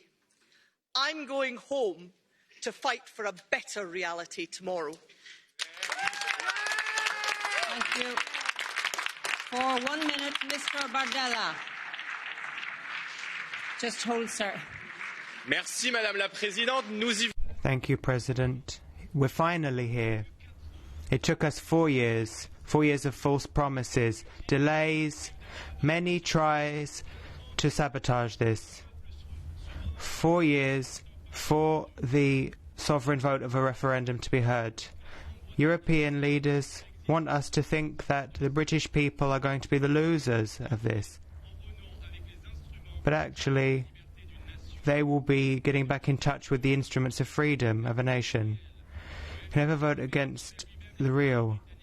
The IMF has said that the UK's economy is going well and that prospects for growth are promising. And this is a chapter in history. This sovereignty will be to the benefit of everyone. This is a message of hope from the British people. They are going to help us deal with the challenges of tomorrow. You're leaving the European Union, but you remain in Europe. For 1 minute, Mr Miamaracas. Thank you very much, Madam President. There is no doubt about the fact that this vote is of historic importance. And I'd like to state very clearly that the United Kingdom has to be a close ally of the European Union, and it's extremely important to make sure that we have a trade agreement that benefits both sides at a time that trade rules are being trampled on and protectionism is rearing its ugly head. That is why, ladies and gentlemen, unfortunately, Brexit is a reality, and today is a sad day, a very emotional day. Whether this will be a historic mistake for the UK, it will be up for historians of the future to judge. What the EU cannot allow is this to become a historic mistake for the European Union, because we have to learn from what led to Brexit and show that EU values are necessary, they are long-lasting, and as Jean Monnet said, Europe will be moulded by crises and will be the result of the solutions that were decided upon because of the crisis. And this crisis has to count in a positive way for the EU.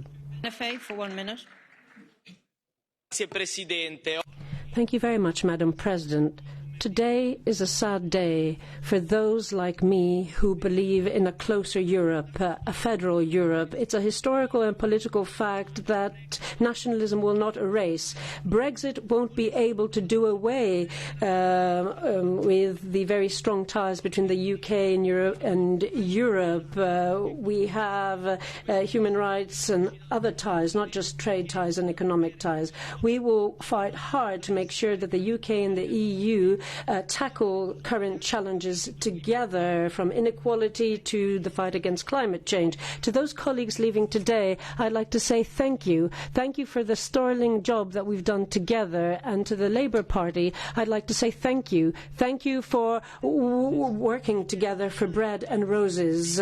Arrivederci to you. It is our fate to continue walking together. Thank you. Thank you. Madam Bunting, for 1 minute. I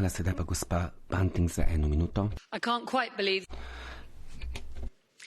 I love the UK, and I will do everything I can to make sure that our future, whatever it is bright and successful.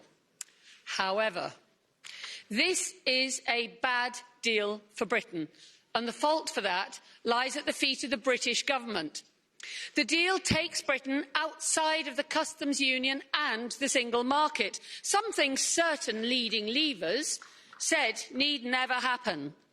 In it, Boris Johnson has weakened support for workers' rights, and he did that after he put the deal to the British people. It adds more red tape, more delays, more barriers to Brits who want to work and do business with the EU, who is our largest trading partner. And it removes opportunities for young people in Britain. I thank all of my colleagues here for your lovely, kind words today. We will miss you. I thank Guy and Michel Barnier and this Brexit steering group for the huge amount of work that they will put into this deal. But I will not be blackmailed by Boris Johnson into supporting a deal that is fundamentally bad for Britain. Thank you. 1 minute, Mr. Mureşan. Thank you, Madam President. Dear colleagues, today marks the end of populism in the debate regarding Brexit. Starting tomorrow, we need to start to work on our future relationship, and that needs to be based on reasoning and on facts. And we have to recognise reality. European students want to continue to study in UK universities, and British students want to continue to study in European universities. European and British researchers want to continue to work together, and businesses on both sides of the channel want to continue to invest on the other side. We also have to recognise that the number of British citizens demanding EU citizenship has increased every year after the referendum. So we need to work on a good future relationship, and we need to recognise that a close relationship is a good relationship. Nevertheless, of course, we also know that the European Union and the United Kingdom will not be married anymore starting the 1st of February, but we want to be friends. And the people of the United Kingdom should know that here in the European Parliament there is a majority of members who want to be friends of the British people. Thank you. Thank you. Mr. Horwood, for 1 minute. Microphone, and you can start from now. Madam, I'm voting against this agreement because it's a bad deal for Britain, and I, for one, will not go gently into that good night. But before that vote, I'd like to say thank you to all parliamentary colleagues, to Dacian Ciolos and friends in Renew Europe, whom I've been proud to serve as a Vice President. And thank you to the EU for all the support given to my region and my country over decades in education, science and medicine, in shared prosperity, opportunity and support for business, in protection of the environment and workers' rights, and by preserving Europe's peace. And let me tell you, my parents survived the war we remembered earlier, and they knew exactly what they were voting for in 1975. And one special thank you to our translators, who've had to help the Brits rather more than most. And I apologise to them that I'm now going to try and speak in more than one language to deliver one last message on behalf as much on behalf of my children as myself. Wir werden wiederkommen. We'll be back. Wir kommen terug. Nous reviendrons. Volveremos. Beimish arash. Vi coma tilbaka. Retornaremo. We will be back. Thank you. Thank you, colleagues. Please.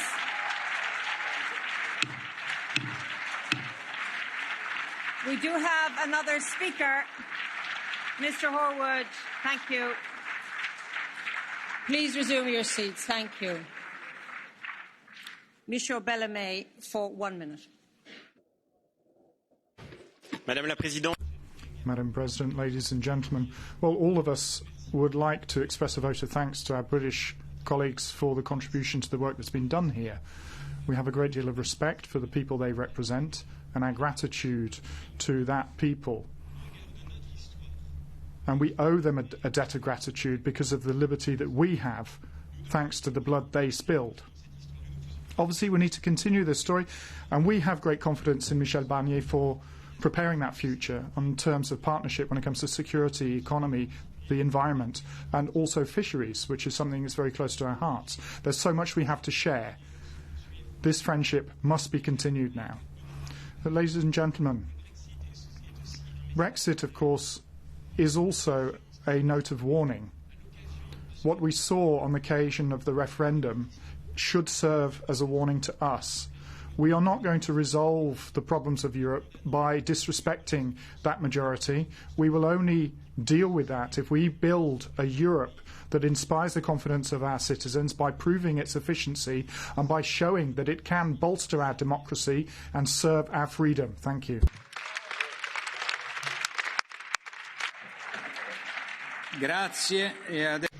Thank you very much. I would like to give the floor to Michel Barnier. Merci, Monsieur le Président. Thank you very much, President. I'm very touched, I have to say, having seen the debate. It was a moving debate. Specific moments were certainly extremely moving, occasionally very serious and solemn, which I think was important. Sitting next to Ursula von der Leyen, I think this is important. Just a few words of conclusion. The UK, following the referendum, where a majority of citizens expressed their democratic choice to leave the European Union, and many of us here regret that decision. We continue to regret the vote, but we respected it. And so the task that we've been mandated with in the Commission, by the governments, by you,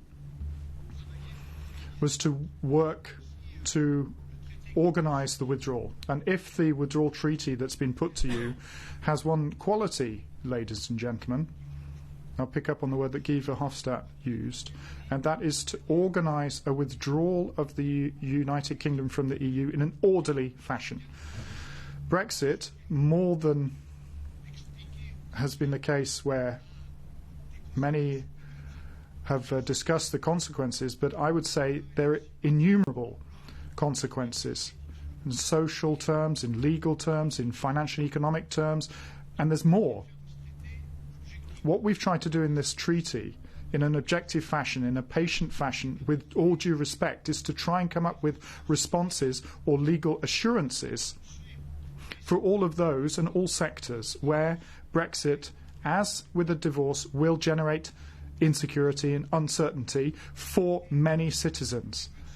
And their rights have always been at the centre of our deliberations. It was always been our priority. That was the spirit within which we did our job, an orderly withdrawal. We had hundreds of meetings of the Brexit steering group, 17 plenary sittings, and I've had the honour of meeting many of you in your groups on many occasions. And now I'd like to just say a word to Guy Verhofstadt for the intelligence with which he has dexterously been in this group, for every one of this group, and everybody who's worked for the group, most notably the General Secretariat of the European Parliament and your staff. If I may, I'd like to say that we're going to continue in the year that comes, in this current year, with the same spirit, the same objectivity, without any aggression, by firmly, however, defending the interests of the Union and its member states following the line and the principles that were recalled to us by our President, Ursula von der Leyen, in terms of the future relations, with the perspective in the back of our minds, but that's something I've always done. Going beyond Brexit, the UK will remain there. It will remain a close partner when it comes to the economy. It will be an ally, as it always has been, and it will be a friend. And we are going to work to regenerate a new legal framework for that alliance between the European Union and the United Kingdom to consolidate that friendship and to make sure that this partnership works.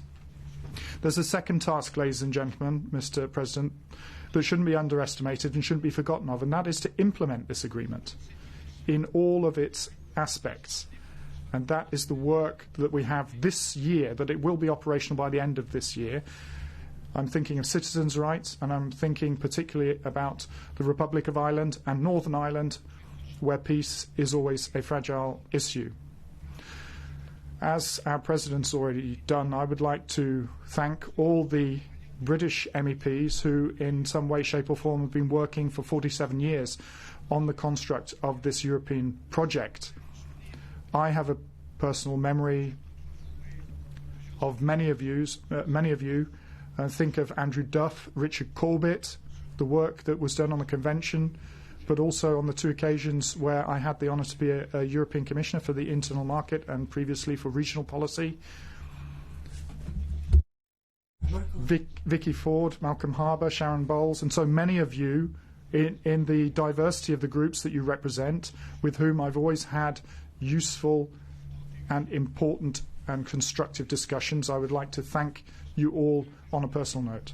And maybe if I could just wind up with just three brief messages. The first is that throughout the whole of this negotiations and for the year to come, our task has been and will be to deal with the consequences of Brexit. And I would say, as many of you have already said very forcefully, that in our political responsibilities, and I am a politician first and foremost, that we take the time to listen to the people, listen to what they said on the occasion of Brexit, but also that listen to what they're saying in many regions, to draw lessons from what has happened with Brexit. The second point refers to a conference that was organised by my colleague in the European Commission, somebody I respect, Chris Patten, who's a British Conservative. Chris Patten had a conference that he held in Dublin, and he concluded with this question. The defence of national interest, could that solely be a national concern? The defence of the national interest, that can that solely be of national interest? You can put that in other terms. Is it not necessary to be European over and above being a patriot? I would say not instead of, over and above, in addition to. And I would say you need to be a patriot and a European at the same time. That European dimension gives an additional boost of force to our own national patriotism.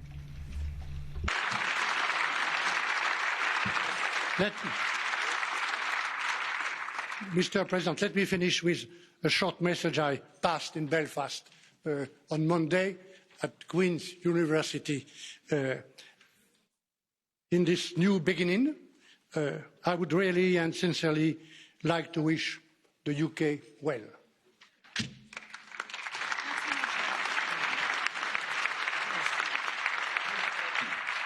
Monsieur Barnier, adesso la parola. Thank you, Mr. Barnier. Minister Brynjac is next.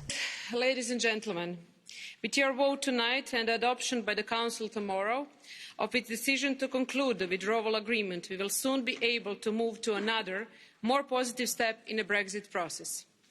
The scope of the withdrawal agreement, as well as the ambition on the future relations with the UK, imply that we will have to remain vigilant as regards first and foremost the preservation of citizens' rights, be it during the transition period or under whatever future relationship with the United Kingdom.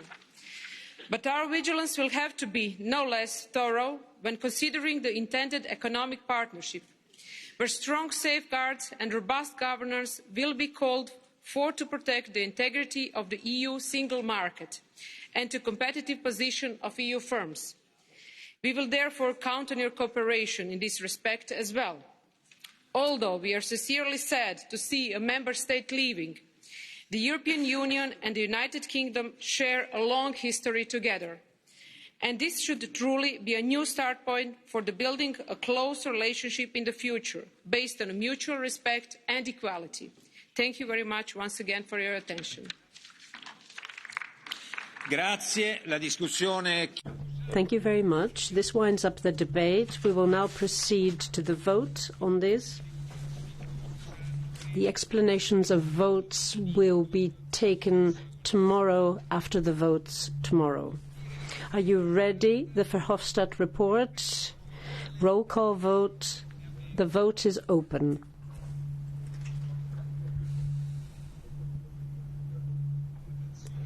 The vote is closed.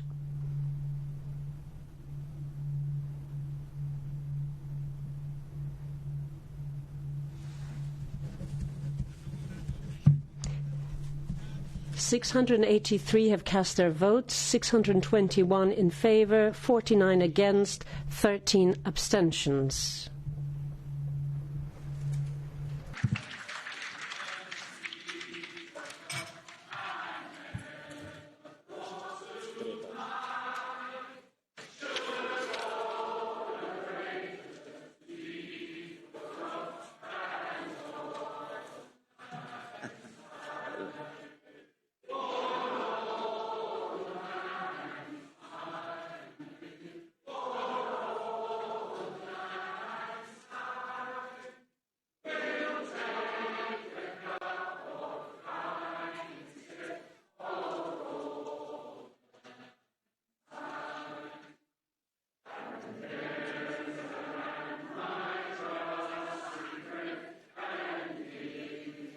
Commovente. Sì.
Onorevoli colleghi,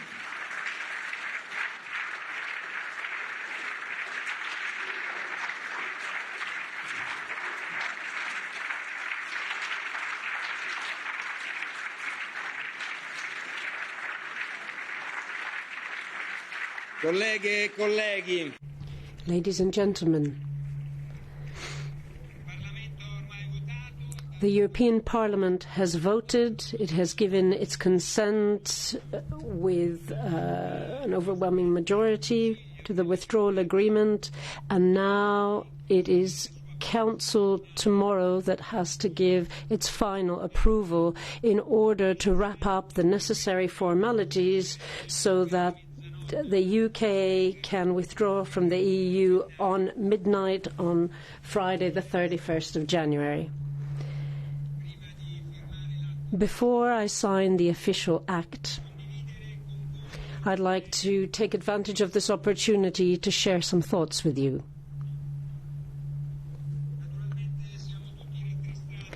Of course, we're all deeply saddened by the thought that we have come to this point in time and that a country that has been a partner for a long time and a member of the EU has decided to leave the EU family.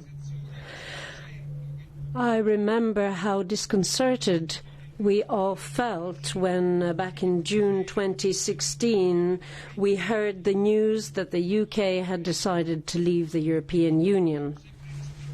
Of course, we have always fully respected the decision of the people of the UK and their will to build a different future, a future outside the European Union. On behalf of the European Parliament, I'd like to say to those colleagues who will be leaving us, because this is their last plenary sitting, that we are very grateful, and I'd like to say that we truly appreciate all the work that you have done over the last few years. Now, friends from the UK, your being here has only made the EU richer, and I'd like to say to you, your colleagues and allies, and we will have strong ties with the UK. We have worked side by side and stood shoulder to shoulder here in the European Parliament. 50 years of integration cannot disappear easily. I think that we all have to work hard to build new relationships and to make sure that protecting interests of European citizens is at the heart of what we do. But we will also have to be aware that there will be difficult moments ahead of us, but I feel confident that we will overcome these difficulties and will be able to find common ground. You're leaving the European Union, but of course you will still be part of Europe. There are values that bring us together and make us stronger. So it is very hard to say goodbye. It is too final. And that is why, like other colleagues, I say arrivederci.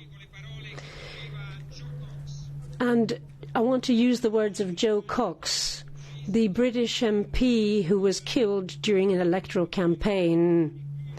We have a lot more in common than what divides us. Thank you.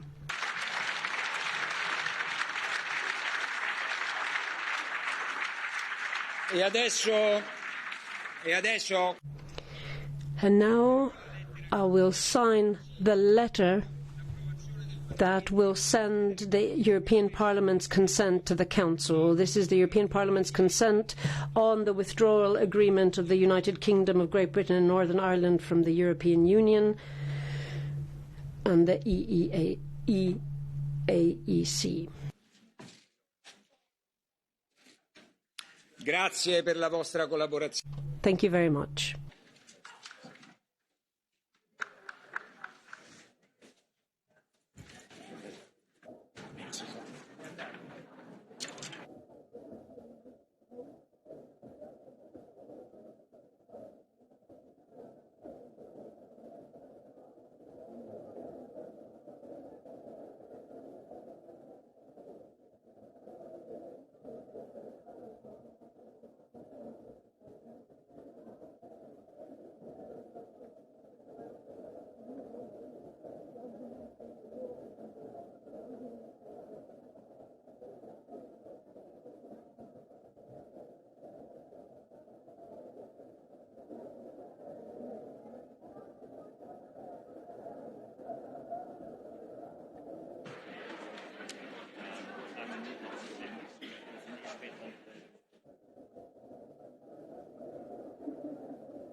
Die Sitzung ist wieder eröffnet. We resume the session. Following this emotional moment, I understand that colleagues are discussing quite a lot. Nevertheless, I would beg your indulgence because we do have other debates and there are people who would like to take the floor. So could I just ask you in the corridors to move quickly outside the chamber? You can hug each other much better in the lobby, I think.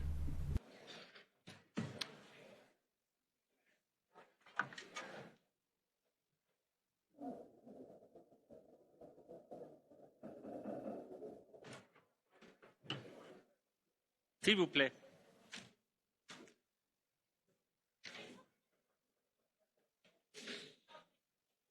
Als nächster Punkt der Tag. The next item on our agenda is a statement by the Commission and the Council concerning the outbreak of the coronavirus.